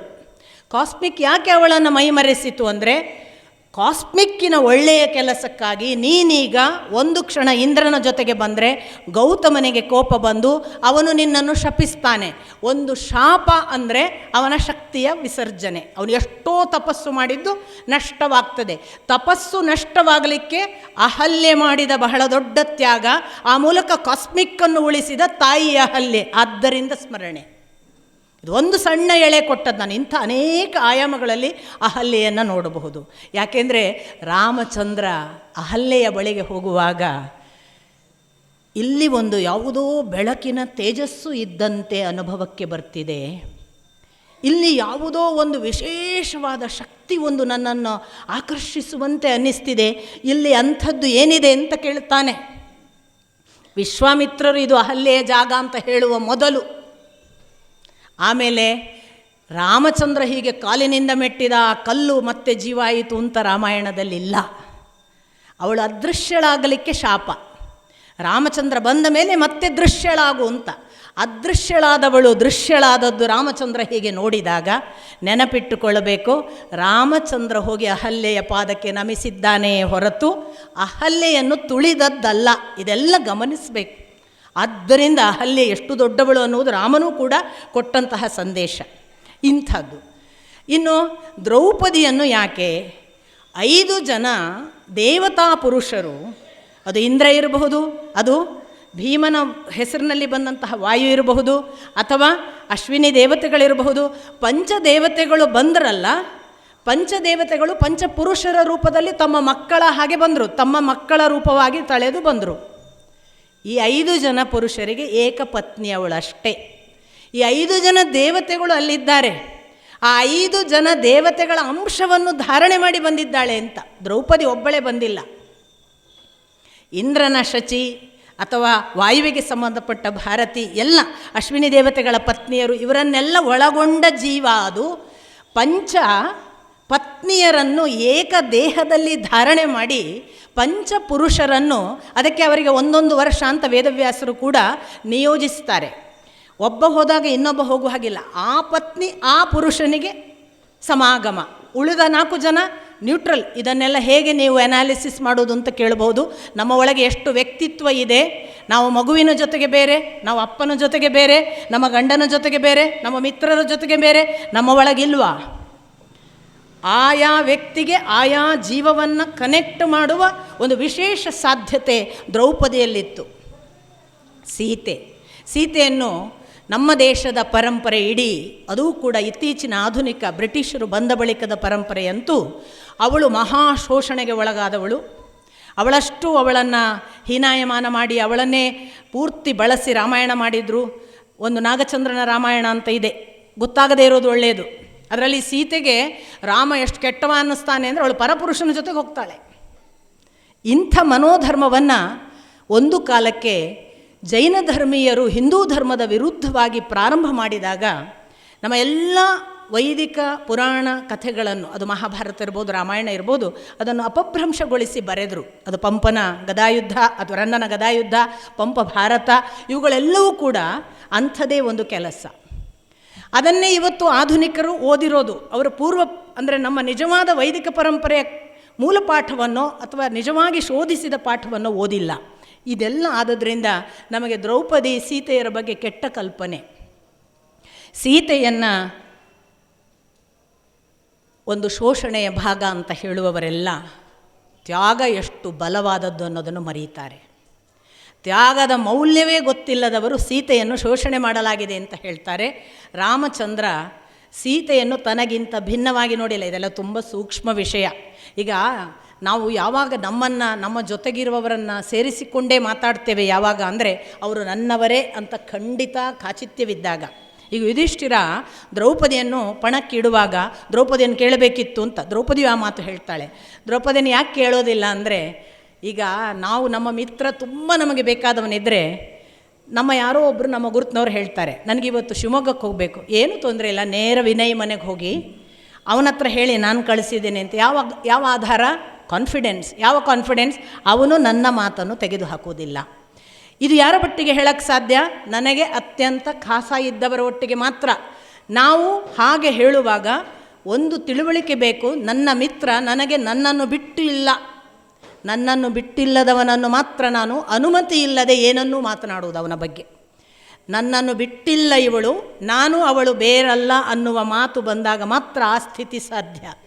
ಅಂಥದನ್ನೆಲ್ಲ ಸೀತೆಯ ತ್ಯಾಗದಲ್ಲಿ ರಾಮನನ್ನು ಬಿಟ್ಟು ಸೀತೆ ಇಲ್ಲ. ಮತ್ತೊಂದು ಬಹಳ ಸೂಕ್ಷ್ಮ ವಿಷಯ ಹೇಳಬೇಕು ಅಂದರೆ, ಜಗತ್ತಿನ ಅತ್ಯಂತ ದೊಡ್ಡ ಬಲಶಾಲಿ ಮತ್ತು ಇನ್ನಿಲ್ಲದಂತಹ ದೊಡ್ಡ ಜ್ಞಾನಿ ಹನುಮಂತ ತನ್ನ ಇಡೀ ಆ ಬಲವನ್ನು ಉಪಯೋಗಿಸಿದ್ದು ಒಂದು ತಾಯಿಯ ರಕ್ಷಣೆಗೆ. ಎಲ್ಲ ಗಂಡು ಸಂತಾನ ನೆನಪಿಟ್ಟುಕೊಳ್ಳಬೇಕು, ಯಾರೋ ಏನೋ ಸೀತೆ. ಆದರೆ ಆ ತಾಯಿಗಾಗಿ ಹನುಮಂತ ತನ್ನ ಜೀವವನ್ನು ಸಮರ್ಪಿಸಿದ, ಇಡೀ ಜೀವಿತಾವಧಿ ಒಂದು ಸೀತೆಯ ರಕ್ಷಣೆಗೆ. ಇವತ್ತು 6 ಪ್ಯಾಕ್ ಮಾಡಿಕೊಳ್ಳುವ ಗಂಡಸರು ನೇಹಾನ ಕೊಲೆ ಆಗುವಾಗ ಏನು ಮಾಡ್ತಿದ್ರು ಅಂತ ಕೇಳಿಕೊಳ್ಳಬೇಕು. ಅಷ್ಟು ಜನರ ಸಮ್ಮುಖದಲ್ಲಿ ಇರಿಯುವಾಗ ಒಬ್ಬ ಗಂಡಸು ಯಾಕೆ ಹೋಗಲಿಲ್ಲ? ಒಬ್ಬ ಹೆಣ್ಣು ಮಗಳು ಹೋಗಿ ಯಾಕೆ ಎದುರಿಗೆ ತಡೀಲಿಲ್ಲ? ನಿಜಕ್ಕೂ ಒಬ್ಬ ಹೆಣ್ಣು ಮಗಳು ಕೂಡ ಹೋಗಿ ತಡಿಬಹುದಿತ್ತು. ನಮ್ಮ ದೇಶದಲ್ಲಿ ನಮಗೆ ಯಾವ ದುಷ್ಟ ಪರಂಪರೆ ಬೆಳೀತಿದೆ ಅಂದರೆ, ಅದು ಕೊಲೆ ಇರಲಿ, ಅದೊಂದು ಅನ್ಯಾಯ ಇರಲಿ, ಅದು ಮೋಸ ಇರಲಿ, ಅದು ದಗ ಇರಲಿ, ಅದನ್ನು ನೋಡುವ ಒಂದು ಗುಣ ಮತ್ತು ನೋಡಿ ರಂಜಿಸಿಕೊಳ್ಳುವ ಗುಣ ಯಾಕೋ ಬೆಳೀತಿದೆ. ಅದಾಗಬಾರದು. ಆದರೆ ಸೀತೆಯ ಆ ದುಃಖಕ್ಕೆ ಯಾವನೋ ಒಬ್ಬ ಸ್ಪಂದಿಸಿದ ನೋಡಿ. ಗುಡ್ಡಗಾಡಿನಲ್ಲಿದ್ದಂತಹ ಹನುಮಂತ ಕಣ್ಣ ಮುಂದೆ ನೋಡಿದವನಲ್ಲ. ಸೀತೆ ಹೇಗಿದ್ದಾಳೆ ಗೊತ್ತಿಲ್ಲ. ರಾಮ ಅಚಾನಕ್ ಮಿತ್ರ ಹೇಳಿಕೊಂಡ ದುಃಖಕ್ಕೆ ಆದ ಅನ್ಯಾಯವನ್ನು ಗಮನಿಸಿ ನಾನು ನಿನ್ನ ಜೊತೆಗಿದ್ದೇನೆ ಅಂತ ನಿತ್ತನಲ್ಲ. ಈ ಸ್ಥೈರ್ಯ ಯಾಕೆ ಹೋಯಿತು ನಮ್ಮ ದೇಶದಲ್ಲಿ? ಯಾಕೆ ನಾವು ಇಷ್ಟು ನಿರ್ವೀರ್ಯರಾಗ್ತಿದ್ದೇವೆ? ಯಾಕೆ ಇಂಥ ನಪುಂಸಕತ್ವ ಅಂತ ಪ್ರಶ್ನಿಸಿಕೊಳ್ಳಬೇಕು. ಗಂಡಿರಲಿ ಹೆಣ್ಣಿರಲಿ, ನಾನು ಯಾವಾಗಲೂ ಹೇಳೋದು, ನನ್ನ ಮುಂದೆ ಒಂದು ಹೆಣ್ಣುಮಗಳನ್ನು ಯಾರಾದರೂ ರೇಪ್ ಮಾಡ್ತಿದ್ರೆ ನಾನು ಮೊದಲು ಹೋಗಿ ಅವಳ ಮುಂದೆ ನಿಂತ್ಕೊಂಡು ಅವಳನ್ನು ಹಿಂದಕ್ಕೆ ಹಾಕ್ತೇನೆ, ಬಾರಯ್ಯ ಮಾಡು ನನ್ನನ್ನು ರೇಪ್ ಅಂತೇನೆ ಅಂತ. ಈ ಧೈರ್ಯ, ಈ ಅಂತಃಶಕ್ತಿ, ಈ ಧೀಶಕ್ತಿ ನಮಗೆ ಯಾವಾಗ ಬರ್ತದೆ ಅಂದರೆ ನನ್ನನ್ನು ನಾನು ತ್ಯಾಗ ಮಾಡಿಕೊಳ್ಳಲಿಕ್ಕೆ ಸಿದ್ಧ ಆದಾಗ. ಅದು ಸೀತೆಯ ಗುಣ. ಅವಳ ಜಗತ್ ಕಲ್ಯಾಣಕ್ಕಾಗಿ, ಒಬ್ಬ ರಾಕ್ಷಸ ವಧೆಗಾಗಿ ತಾನು ಸತ್ತರೂ ಚಿಂತೆ ಇಲ್ಲ, ತನ್ನ ಪಾತಿವ್ರತ್ಯ ಬಿಡೋದಿಲ್ಲ. ಹೋಗಬಹುದಿತ್ತಲ್ಲ, ರಾವಣ ಎಷ್ಟು ಆಪ್ಷನ್ ಕೊಟ್ಟಿದ್ದ, ಇಷ್ಟು ದಿವಸದೊಳಗೆ ಬಾ, ನಿನಗೆಲ್ಲ ವೈಭೋಗ, ಸಾಮ್ರಾಜ್ಯ ಪ್ರತಿಯೊಂದು ಕೊಡ್ತೇನೆ, ಹೋಗಬಹುದಿತ್ತಲ್ಲ. ಯಾವ ತ್ಯಾಗ ಅದು? ಯಾರಿಗಾಗಿ? ಇದನ್ನು ಮೂಲ ಶೋಧನೆ ಮಾಡದೆ ಯಾರನ್ನೂ ಕೂಡ ನಾವು ಕನಿಷ್ಠ ಮಾತನಾಡಬಾರ್ದು. ಅದು ಶೋಷಣೆ ಅಲ್ಲ, ಸ್ವಯಂ ಪ್ರೇರಿತ. ಅಂತಃಶಕ್ತಿಯಲ್ಲಿ ಅಂಥದ್ದೊಂದು ಧೀಶಕ್ತಿ ಇದ್ದರೆ, ನನ್ನ ಒಳಗಿರುವ ನನ್ನ ಜೊತೆಗಿನ ನನ್ನ ಸಂಗಾತಿ ಅವನು ಮೌಲ್ಯದ ಜೊತೆಗಿದ್ದಾನೆ, ಅವನು ಧರ್ಮದ ಜೊತೆಗಿದ್ದಾನೆ, ಅವನು ನ್ಯಾಯದ ಜೊತೆಗಿದ್ದಾನೆ, ಅವನು ಸಾತ್ವಿಕ, ನಾನು ಅವನನ್ನು ಯಾವ ಕಾರಣಕ್ಕೂ ಬಿಟ್ಟು ಕೊಡೋದಿಲ್ಲ, ಪ್ರಾಣ ಹೋದರೂ ಬಿಡೋದಿಲ್ಲ ಕಣಯ್ಯ ಅನ್ನೋದು ಒಂದು ಸ್ನೇಹ ಭಾವ ಒಂದು ಕಾಲಕ್ಕಿತ್ತು ಮಿತ್ರರಲ್ಲಿ. ಆ ಪ್ರಾಣ ಹೋದರೂ ಬಿಡೋದಿಲ್ಲ ಅನ್ನುವ ಆ ಅಂತರಂಗದ ಭಾವದಿಂದ ಮಾತ್ರ ಸೀತೆಯಂಥವರು ಹುಟ್ಟಲಿಕ್ಕೆ ಸಾಧ್ಯ, ಇನ್ಯಾರಿಂದಲೂ ಸಾಧ್ಯ ಇಲ್ಲ. ಆದ್ದರಿಂದ ಸೀತೆ ಅನ್ನೋದು ಸಣ್ಣ ಕನಿಷ್ಠ ಭಾವದ ಶೋಷಣೆಯ ಮಟ್ಟಕ್ಕೆ ಖಂಡಿತ ಇಳಿಸಬೇಡಿ. ಅದು ಒತ್ತಾಯ ಅಲ್ಲ, ಅವನು ಕಂಪ್ಲೀಟ್ ಸ್ವಾತಂತ್ರ್ಯ ಕೊಟ್ಟಿದ್ದಾನೆ ರಾವಣ, ನೀನೇ ಬಾ ಅಂತ. ಆ ಚಾಯ್ಸ್ ಎಲ್ಲ ಇತ್ತು, ಅವಳು ರಿಜೆಕ್ಟ್ ಮಾಡಿದ್ಲು. ಇಂತಹ ಸೂಕ್ಷ್ಮಗಳನ್ನೇ ಗಮನಿಸದೆ ನಾವು ಏನೇನೋ ಮಾತನಾಡಬಾರದು.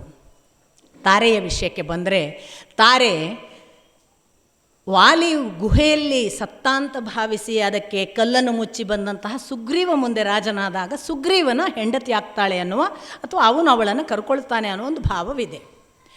ಈ ತಾರೆ ಯಾಕೆ ನೋಡಿ, ಒಂದೊಂದು ಕಾಲಕ್ಕೆ ಒಂದೊಂದು ಧರ್ಮ.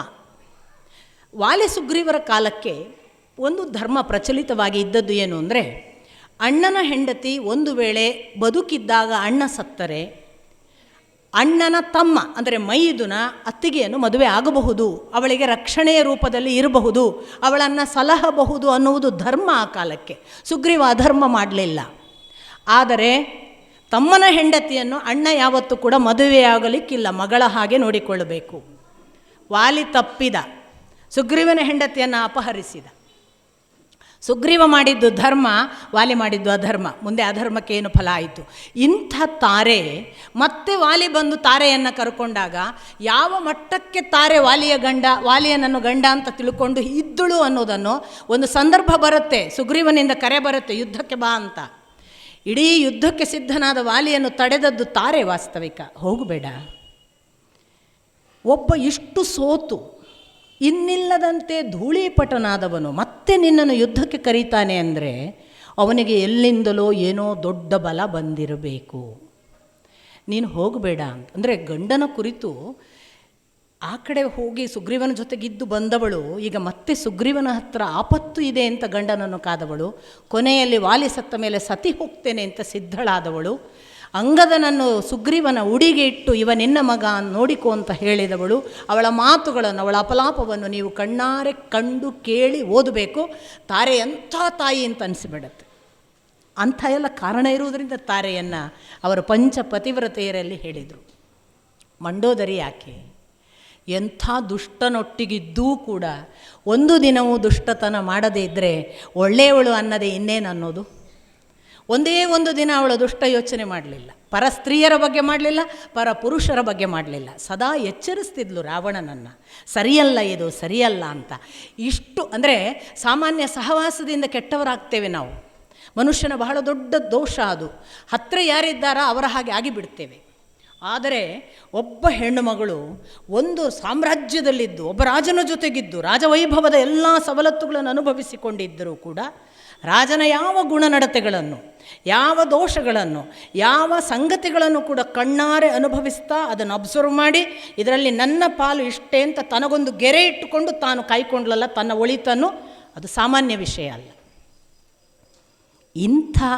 ಹಾಗಾದರೆ ಎಲ್ಲ ಅಂಥವರೆಲ್ಲ ಇದ್ದು ಆಗಿ ಹೋದ ದೇಶ, ನಮ್ಮ ದೇಶ ಬಹಳ ದೊಡ್ಡ ದೊಡ್ಡವರೆಲ್ಲ ಆಗಿ ಹೋದ ದೇಶ ಅಂತ ನಾವು ಬೆನ್ನು ತಟ್ಟುಕೊಳ್ಳೋದ್ರಲ್ಲೇ ನಮ್ಮ ಪುರುಷಾರ್ಥ ಮುಗಿಬಾರ್ದು. ರಾಜಪರಂಪರೆಯನ್ನು ನೋಡಿದರೆ ಒಂದೇ ಒಂದು ಹೆಣ್ಣುಮಕ್ಕಳಿಲ್ಲ.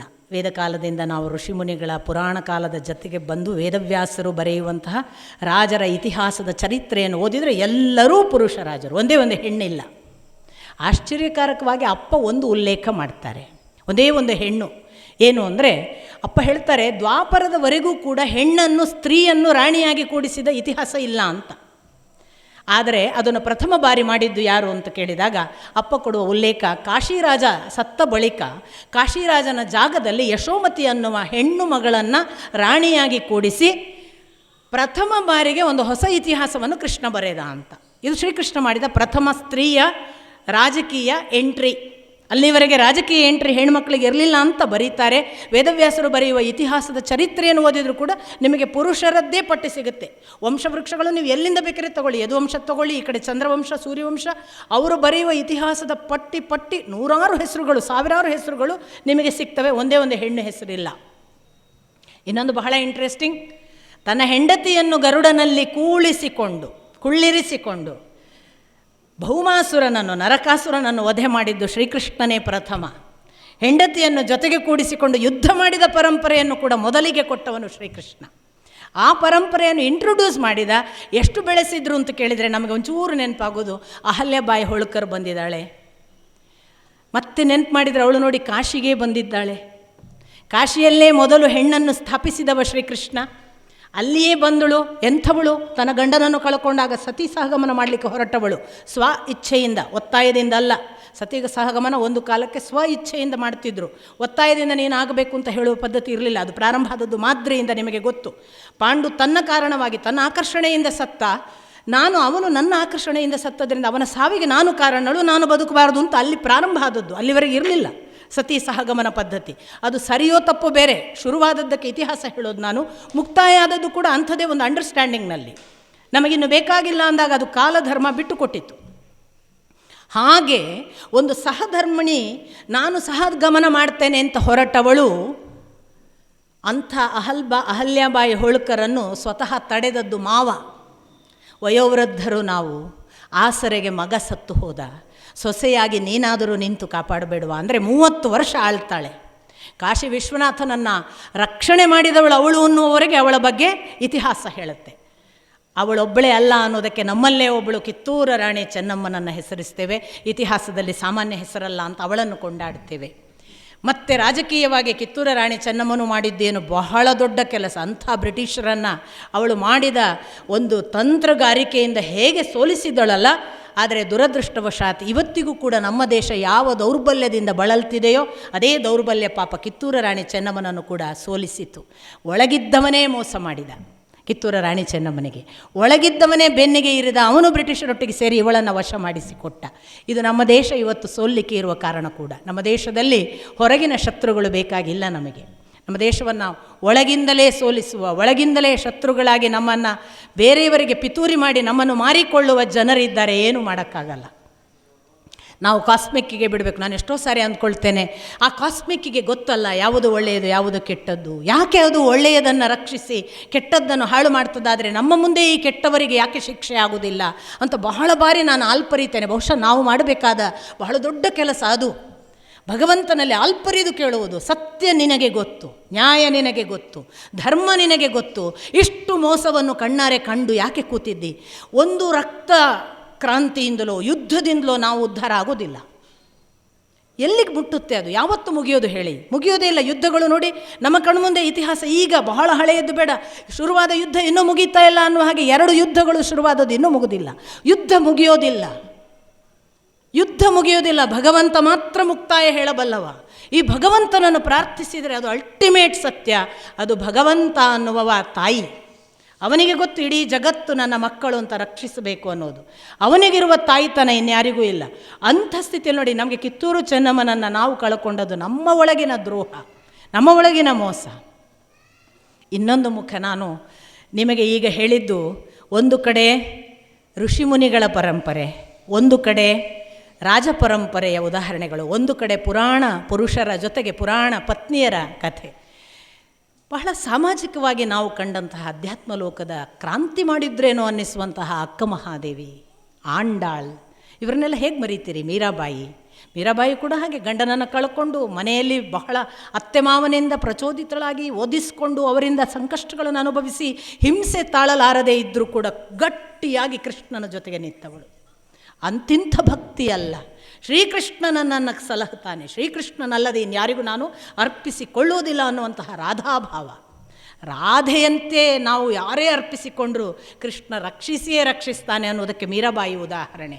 ಅಕ್ಕ ಮಹಾದೇವಿ ಅಂತೂ ನಿಮಗೆ ಗೊತ್ತು, ರಾಜ ಸಾಮ್ರಾಜ್ಯ ಇತ್ತು, ಬೇಕಾದಷ್ಟು ವೈಭೋಗ ಇತ್ತು, ಸಂಪತ್ತಿತ್ತು.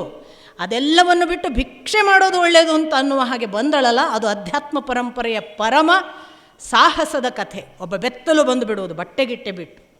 ಅಂತಿಂಥ ಕಥೆ ಅಲ್ಲ ಅಕ್ಕ ಮಹಾದೇವಿ. ಇನ್ನು ಆಂಡಾಳು ನಿಮಗೆ ಗೊತ್ತಿರಲಿಕ್ಕೆ ಸಾಕು, ತನ್ನ ದೇವರಿಗೆ ನಿತ್ಯ ಪುಷ್ಪದ ಹಾರ ಮಾಡುವಂಥ ಅಪ್ಪ ಕೊಡ್ತಿದ್ದ. ಪುಷ್ಪದ ಹಾರ ಹೆಣೆಯುವುದು ಈ ಹೆಣ್ಣಿನ ಮಗಳ ಕೆಲಸ. ಹಾರವನ್ನು ಹೋಗಿ ಹಾಕುವವನು ಅಪ್ಪನೇ. ಮತ್ತೆ ದೇವಸ್ಥಾನಕ್ಕೆ ಹೋಗಿ ದೇವರಿಗೆ ಹಾಕುವ ಹಕ್ಕು ಇವಳಿಗಿಲ್ಲ.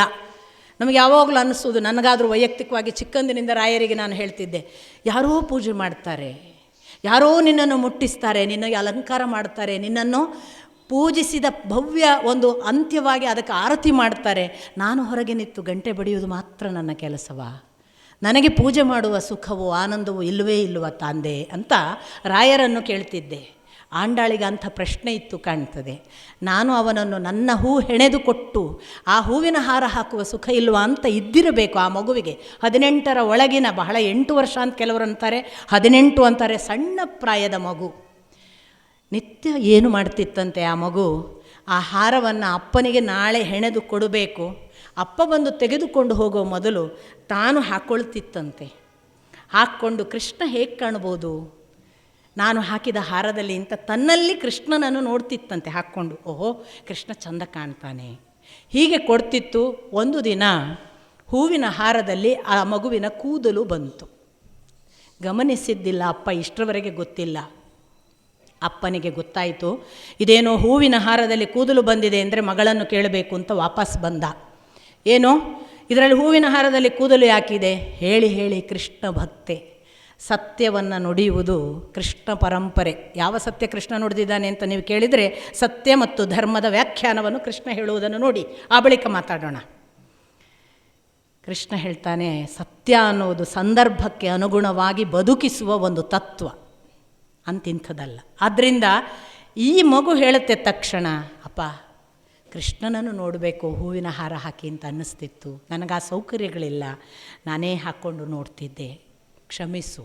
ಅಪ್ಪ ಶಿಕ್ಷಿಸಿದ. ಈ ಹಾರ ಇನ್ನು ಮೇಲೆ ದೇವರಿಗೆ ಕೊಡುವುದಿಲ್ಲ ಅಂದ. ರಾತ್ರಿ ಕನಸು ಬಿತ್ತು ತಂದೆಗೆ, ನನಗೆ ಅವಳೇ ಹೆಣೆದ ಪುಷ್ಪದ ಹಾರ ಬೇಕು, ಯಾಕೆ ತರಲಿಲ್ಲ? ನನಗೆ ಅವಳು ಹೆಣೆದ ಪುಷ್ಪದ ಹಾರ ತಂದು ಕೊಡುವವರೆಗೆ ನಾನು ನಿನ್ನ ಪೂಜೆ ಸ್ವೀಕರಿಸುವುದಿಲ್ಲ. ತಂದೆ ಎಚ್ಚರ ಆದವನಿಗೆ ಗಾಬರಿಯಾಯಿತು. ಬಂದ, ನನಗೆ ಹೀಗೆ ಕನಸು ಬಿದ್ದಿದೆ ಮಗು, ನೀನೇ ಪುಷ್ಪ ಹೆಣೆದು ಕೊಡು, ನಾನು ಹಾರ ಮಾಡಿ ದೇವರ ಬಳಿಗೆ ಒಯ್ತೇನೆ. ಮಗುವಿಗೆ ಗೊತ್ತಾಗಿ ಬಿಡ್ತು, ನನ್ನ ಪೂಜೆ ಕೃಷ್ಣನಿಗೆ ಮುಟ್ಟಿದೆ, ನನ್ನ ಪೂಜೆಯನ್ನು ಕೃಷ್ಣ ಅನುಭವಿಸಿದ್ದಾನೆ, ನನ್ನ ಪೂಜೆಯನ್ನು ಪ್ರೀತಿಯಿಂದ ಸ್ವೀಕರಿಸಿ ಹೇಳ್ತಿದ್ದಾನೆ, ನೀನೇ ನನಗೆ ಹೂವಿನ ಹಾರ ಹೆಣೆದು ಕೊಡು ಅಂತ. ನಾನಿನ್ನು ಕಾಯಲಿಕ್ಕಿಲ್ಲ ಅಂತ ಓಡಿತು. ಬೆನ್ನು ಹತ್ತಿದ ಅಪ್ಪ ಮಗುವಿನ ರಭಸಕ್ಕೆ ಬೆನ್ನು ಹತ್ತಲಿಕ್ಕಾಗದೆ ಓಡ್ತಾ ಓಡ್ತಾ ಮಗು ದೇವರ ಗರ್ಭಗುಡಿಯ ಒಳಗೆ ಹೋಗಿ ಭಗವಂತನನ್ನು ಗಾಢವಾಗಿ ಬಿಗಿದಪ್ಪಿ, ಇನ್ನೇನು ಮಗು ಅಪ್ಪ ನೋಡ್ತಿದ್ದಾನೆ, ದೇವರನ್ನು ನೋಡ್ತಿದೆ, ಅದು ಅಪ್ಪಿಕೊಳ್ತಿದೆ ಅಂತ ಮಗು ಇಲ್ಲವಾಯಿತು ಅಂತ ಕಥೆ. ಐಕ್ಯವಾಗಿರಬೇಕು ಅಂಥ ಆಂಡಾಳ. ಎಲ್ಲ ಧರ್ಮ ಪರಂಪರೆಯ ಎಂಥೆಂಥ ತಾಯಂದರು. ಯಾವ ಮಹಿಳೆ ಇಂಥ ಕಲ್ಪನೆಯನ್ನು ಕೂಡ ಮಾಡಲಿಕ್ಕಾಗದ ಜೀವನವನ್ನು ನಡೆಸಿದವರ ಸಂಸ್ಕೃತಿ ನಮ್ಮ ರಕ್ತದಲ್ಲಿ ನಮಗೆ ಗೊತ್ತಿಲ್ಲದೆ ಹರಿಯುತ್ತದೆ, ನೆನಪಿಟ್ಟುಕೊಳ್ಳಿ.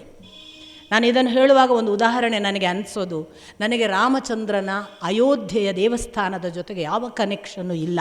ನನ್ನ ಈ ದೇಹದಲ್ಲಿ ಅನೇಕರು RSS ಕಾರ್ಯಕರ್ತರು, ಅನೇಕ ರಾಮಭಕ್ತರು ಅದಕ್ಕಾಗಿ ಅತ್ತಿದ್ದಾರೆ, ಕೂಗಿದ್ದಾರೆ, ಹೊಡೆದಾಡಿದ್ದಾರೆ, ಹೋಗಿದ್ದಾರೆ, ಅಲ್ಲಿ ಹೋಗಿ ಪ್ರಾಣ ತೆಯ್ಯಲಿಕ್ಕೂ ಸಿದ್ಧರಾಗಿದ್ದಾರೆ. ನಾನಂಥದ್ದೇನು ಮಾಡಿಲ್ಲ. ನನಗೆ ಇವತ್ತಿಗೂ ಕೂಡ ರಾಮ ಅಯೋಧ್ಯೆಯಲ್ಲಿ ಯಾಕೆ ಪ್ರತಿಷ್ಠಿತನಾಗಬೇಕು ಅಂತ ಕೇಳಿದರೆ, ನನ್ನ ವೈಯಕ್ತಿಕ, ನನ್ನ ಇತಿಹಾಸ ಪ್ರಜ್ಞೆಯಿಂದ ಬೌದ್ಧಿಕವಾಗಿ ಹೇಳ್ಬೋದು, ನನ್ನ ಈಗಿನ ಈ 50 ವರ್ಷದ ಈ ನಡೆಯಲ್ಲಿ ಗೊತ್ತಿಲ್ಲ ನನಗೆ ಯಾಕೆ ಅಂತ ಕೇಳಿದರೆ, ನಾನೇನು ಕನೆಕ್ಟೆಡ್ ಅಲ್ಲ. ಆದರೆ ನನಗೆ ಆಶ್ಚರ್ಯ ಆದದ್ದು, ಆವತ್ತು 22ನೇ ತಾರೀಕು ಜನವರಿ, ಆ 6 ಫೂಟಿನ ದೊಡ್ಡ ಸ್ಕ್ರೀನ್ ಹಾಕಿ ನಾವು ಹೀಗೆ ಒಂದು 300-400 ಜನ ಕೂತು ಅವತ್ತು ಪ್ರತಿಷ್ಠಿತನಾಗುವ ಆ ಚಿತ್ರ ಏಕಕಾಲಕ್ಕೆ ಬಂದ ತಕ್ಷಣ ಇಡೀ ಸಭೆ ಎದ್ದು ನಿಂತು ಗಳ ಗಳ ಅಳುವಾಗ ನಾನು ಕೂಡ ಗೊತ್ತೇ ಇಲ್ಲದೆ ಗಳ ಗಳ ಅತ್ತಿದ್ದೇನೆ. ನನಗೆ ರಾಮ ಸ್ಥಾಪನೆ ಆದದ್ದಕ್ಕೆ ಏನೂ ಕನೆಕ್ಷನ್ ಇಲ್ಲದೆ ಯಾಕೆ ಅಳು ಬಂತು ಅಂದಾಗ ನನಗೆ ಗೊತ್ತಾಯಿತು, ಒಳಗಿದ್ದೊಂದು ಹೇಳಿತು, ಜನ್ಮ ಇದೊಂದೇ ಅಲ್ಲ, ಹಿಂದೆಲ್ಲೋ ನಾನು ರಾಮನ ಜೊತೆಗಿದ್ದೆ, ಆ ರಾಮನ ನೆಲದಲ್ಲಿ ನಾನು ಓಡಾಡಿದ್ದೇನೆ, ಹಾಗಾಗಿ ನಮಗೆಲ್ಲರಿಗೂ ಕನೆಕ್ಟ್ ಆಗುವುದು, ಹಾಗಾಗಿ ನಮಗೆ ಈಗಲೂ ದುಃಖವಾಗುವುದು, ಹಾಗಾಗಿ ನಮಗೆ ಈಗಲೂ ಕೂಡ ರಾಮನಮ್ಮವ ಅನ್ನುವ ಭಾವುಕತೆ ಬರುವುದು. ನಾವು ಯಾರೂ ಇವತ್ತು ಬಂದವರಲ್ಲ. ಯಾವ ತಾಯಿಯು ಇವತ್ತು ಒಬ್ಬ ಮಗುವನ್ನು ಹಡೆದವಳಲ್ಲ, ಎಷ್ಟೆಷ್ಟೋ ಮಕ್ಕಳನ್ನು ಹಡೆದ ತಾಯಂದಿರೇ ನೀವು. ನಿಮಗೆ ಹಿಂದೊಬ್ಬ ರಾಮನೇ ಮಗನಾಗಿ ಹುಟ್ಟಿದ್ದ ತಾಯಿಯರೂ ನೀವಾಗಿರಲಿಕ್ಕೆ ಸಾಧ್ಯ ಇದೆ. ನಾವೆಲ್ಲ ಯಾವುದೋ ಕಾಲಕ್ಕೆ ಕೌಸಲ್ಯರಾಗಿರಬಹುದು. ಇದು ಯಾವುದು ಕೂಡ ಅಲ್ಲಗಳಿಲಿಕ್ಕೆ ಸಾಧ್ಯ ಇಲ್ಲ. ಇನ್ನೊಂದು ಉದಾಹರಣೆ ಕೊಡ್ತೇನೆ ನಾನು ಇಂಥದೇ. ಈ ಕಾಲದಲ್ಲಿ ಗಾಂಧಿಯನ್ನು ದ್ವೇಷಿಸುವ ಪಕ್ಕಾ ಸಿಟ್ಟಿನ ಒಂದು ಯುವ ಜನಾಂಗ ಇದೆ. ವೈಯಕ್ತಿಕವಾಗಿ ಅವರ ಈ ದೇಹ ಚರಿತ್ರೆಯಲ್ಲಿ ಅವರೆಂದೂ ಗಾಂಧಿಯನ್ನು ನೋಡಿಲ್ಲ, ಗಾಂಧಿ ಜೊತೆಗೆ ಮಾತಾಡಿಲ್ಲ, ಗಾಂಧಿಯನ್ನು ಓದಿಲ್ಲ, ಗಾಂಧಿಯ ಕುರಿತು ಏನೂ ಗೊತ್ತಿಲ್ಲ, ಆದರೆ ಪರಮದ್ವೇಷ.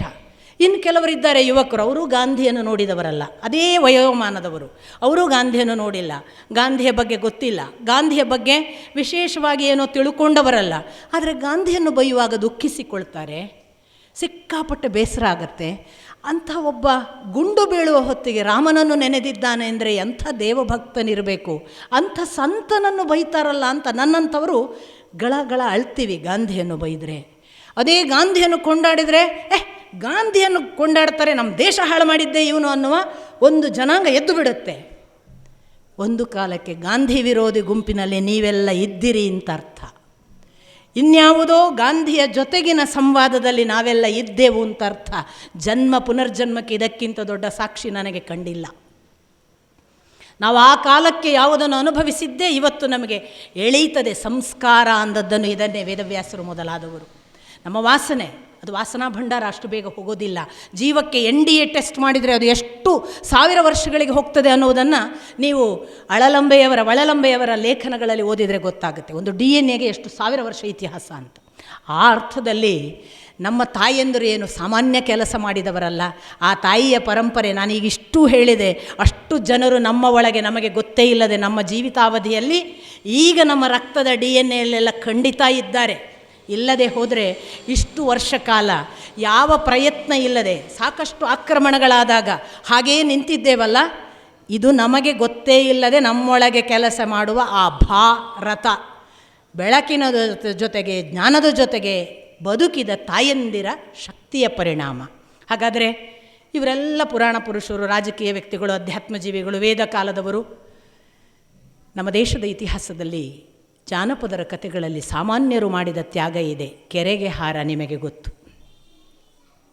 ಒಬ್ಬ ತಾಯಿ ಒಂದು ಕೆರೆಗೆ ತನ್ನನ್ನು ಅರ್ಪಿಸಿಕೊಂಡು ನೀರು ಕೊಟ್ಟಳು ಇಡೀ ಜಗತ್ತಿಗೆ, ಊರಿಗೆ. ಇದನ್ನು ಹಾಗಾದರೆ ವೈಭವೀಕರಿಸೋದಾ? ಅವಳು ಹೋಗಿ ಹಾರಿದ್ದನ್ನು ವೈಭವೀಕರಿಸಿಬಿಟ್ಟು ನೀವು ಹಾಗಾದರೆ ನೀರಿಗೆ ಹಾರಬೇಕು ಹೆಣ್ಮಕ್ಕಳು ಅಂತ ಹೇಳೋದಾ? ಸ್ವಲ್ಪ ಯೋಚನೆ ಮಾಡಿ, ತಾಕತ್ತು ಬೇಕು ಅದಕ್ಕೆ.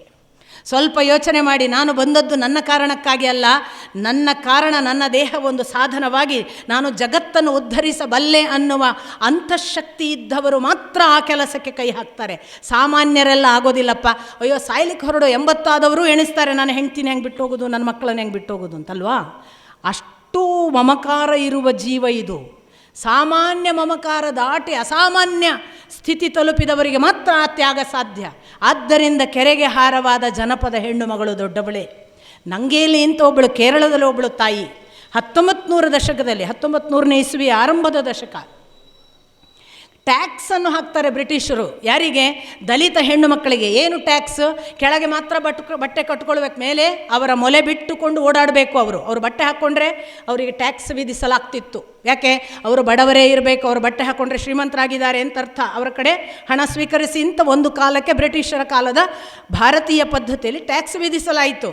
ನಂಗೇಲಿ ಒಬ್ಬ ದಲಿತ ಹೆಣ್ಣು ಮಗಳು ಅಂತಿಂಥವಳಲ್ಲ. ಅವಳು ಪರಮವಾಗಿ ಒಬ್ಬ ಹುಡುಗನನ್ನು ಪ್ರೀತಿಸ್ತಿರ್ತಾಳೆ, ಇನ್ನೆಲ್ಲದಂತೆ ಪ್ರೀತಿ. ಎಷ್ಟು ಪ್ರೀತಿಯಲ್ಲಿ ಮುಳುಗಿರ್ತಾಳೆ ಅಂದರೆ ಅವಳಿಗೆ ಆ ಪ್ರೀತಿಯ ತನ್ಮಯತೆಯಲ್ಲಿ ಒಂದು ಭಾವ ಬರುತ್ತೆ. ಏನು ಭಾವ?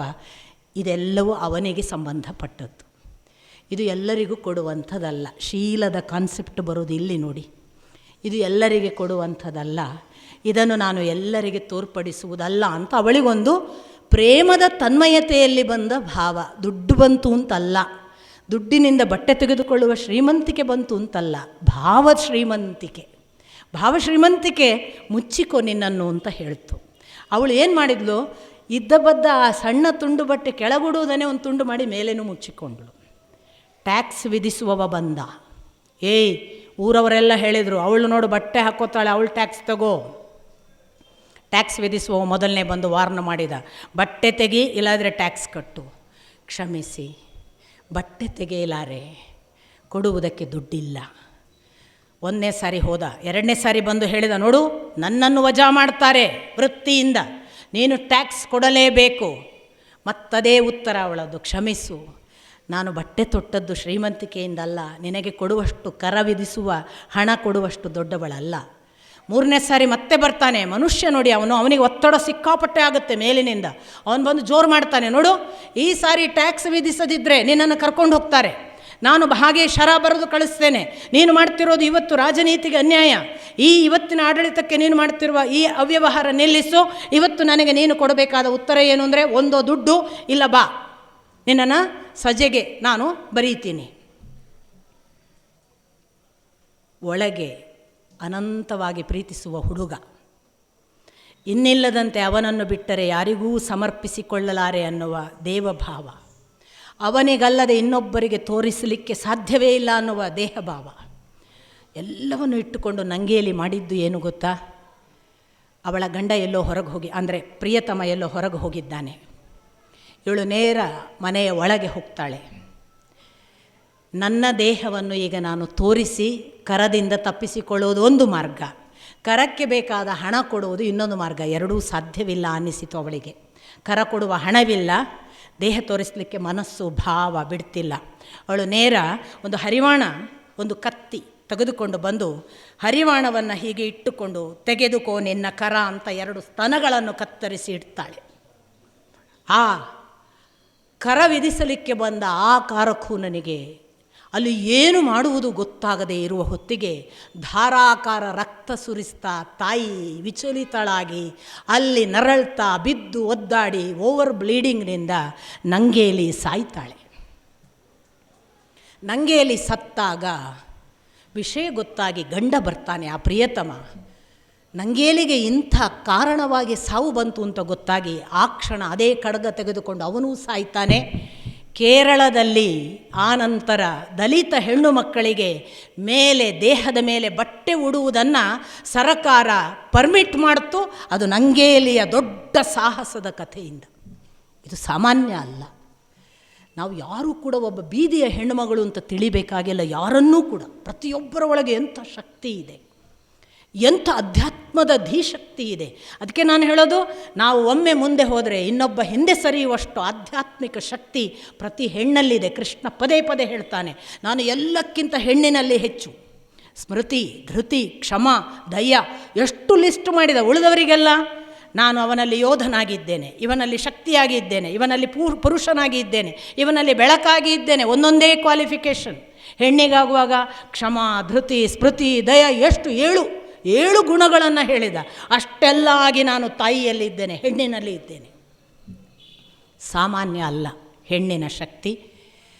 ಹಿಂದಿನ ಪರಂಪರೆಯನ್ನು ಕೊಂಡಾಡಿ ಬಹಳ ಚೆನ್ನಾಗಿತ್ತು ಅಂತ ಹೇಳುವುದು ಒಂದು ರೀತಿಯ ಪೆನ್ಷನ್ ಮಾದರಿ ಆಗ್ತದೆ. ಈಗ ಅಕೌಂಟಿನಲ್ಲಿ ದುಡ್ಡಿಲ್ಲದವರು ಹಳೆಯ ಅಕೌಂಟಲ್ಲಿ ಇಷ್ಟು ದುಡ್ಡಿತ್ತು ಅಂತ ಹೇಳಿದ ಹಾಗೆ ಅದು ಹಾಗಾಗಬಾರ್ದು. ನಾವು ಈಗ ಈ ಕ್ಷಣಕ್ಕೆ ಕೂಡ ಅಷ್ಟೇ ಪೊಟೆಂಟ್, ನಮಗೆಲ್ಲವೂ ಸಾಧ್ಯವಿದೆ. ಎಷ್ಟು ಸಾಧ್ಯವಿದೆ ಅನ್ನೋದಕ್ಕೆ ನನ್ನ ಜೀವನದ ಒಂದು ಘಟನೆ, ನಾನು ಯಾರ್ಯಾರನ್ನೂ ಉದಾಹರಣೆ ಕೊಡೋದು ಬಹಳ ಕಡಿಮೆ. ನನ್ನ ಜೀವನದ ಒಂದು ಉದಾಹರಣೆಯನ್ನು ಕೊಟ್ಟು ನಾನು ನನ್ನ ಮಾತು ಮುಗಿಸ್ತೇನೆ. ನಮ್ಮ ತೋಟ ಕಲ್ಲಹಳ್ಳಿ, ನನ್ನ ಗುರುಗಳ ತೋಟ 10 ಎಕರೆ. ಅದಕ್ಕೆ ಗುಡ್ಡದಿಂದ ಬಂದು ಒಂದು ನಮ್ಮ ತೋಟದ ಒಳಗೆ ಸೇರುವ ರಸ್ತೆ ಇದೆ, ಈ ಕಡೆಯಿಂದ ಬರೋ ಒಂದು ರಸ್ತೆ ಇದೆ. ಹೀಗೆ ಮಾಡಿ ಬಂದರೆ ಒಂದು ಸುತ್ತು ತೋಟಕ್ಕೆ ಹಾಕಬಹುದು. ಒಂದು ದಿನ ಇಬ್ಬರು ಬೈಕಿನಲ್ಲಿ ಬಂದರು. ಸಂಜೆ ಹೊತ್ತು 6 ಗಂಟೆ ಮೇಲೆ ಮುಸ್ಸಂಜೆ. ಇಬ್ಬರು ಕೂಡ ಬಂದವರು ನಮಗೆ ಅಪರಿಚಿತರು. ಒಮ್ಮೆ ಹೀಗೆ ಹೋದರು, ಯಾರೋ ದಾರಿಗುಂಟ ಹೋದವರು ಅಂತ ಬಿಟ್ವಿ. 2ನೇ ರೌಂಡ್ ಆಯಿತು, 3ನೇ ರೌಂಡ್ ಆಯಿತು, ಕೇಳಬೇಕಾಯಿತು. ನಮ್ಮ ಮನೆಯ ಒಬ್ಬಳು ಹೆಣ್ಣುಮಗಳು ಅವರನ್ನು ನಿಲ್ಲಿಸಿದರು. ನೀವು ಯಾರು, ನಮ್ಮ ತೋಟಕ್ಕೆ ಯಾಕೆ ರೌಂಡ್ ಹೊಡಿತಿದ್ದೀರಿ? ಅದು ನಮ್ಮ ಮನೆ ಮುಂದೆ ಹೋಗುತ್ತಾ ರಸ್ತೆ.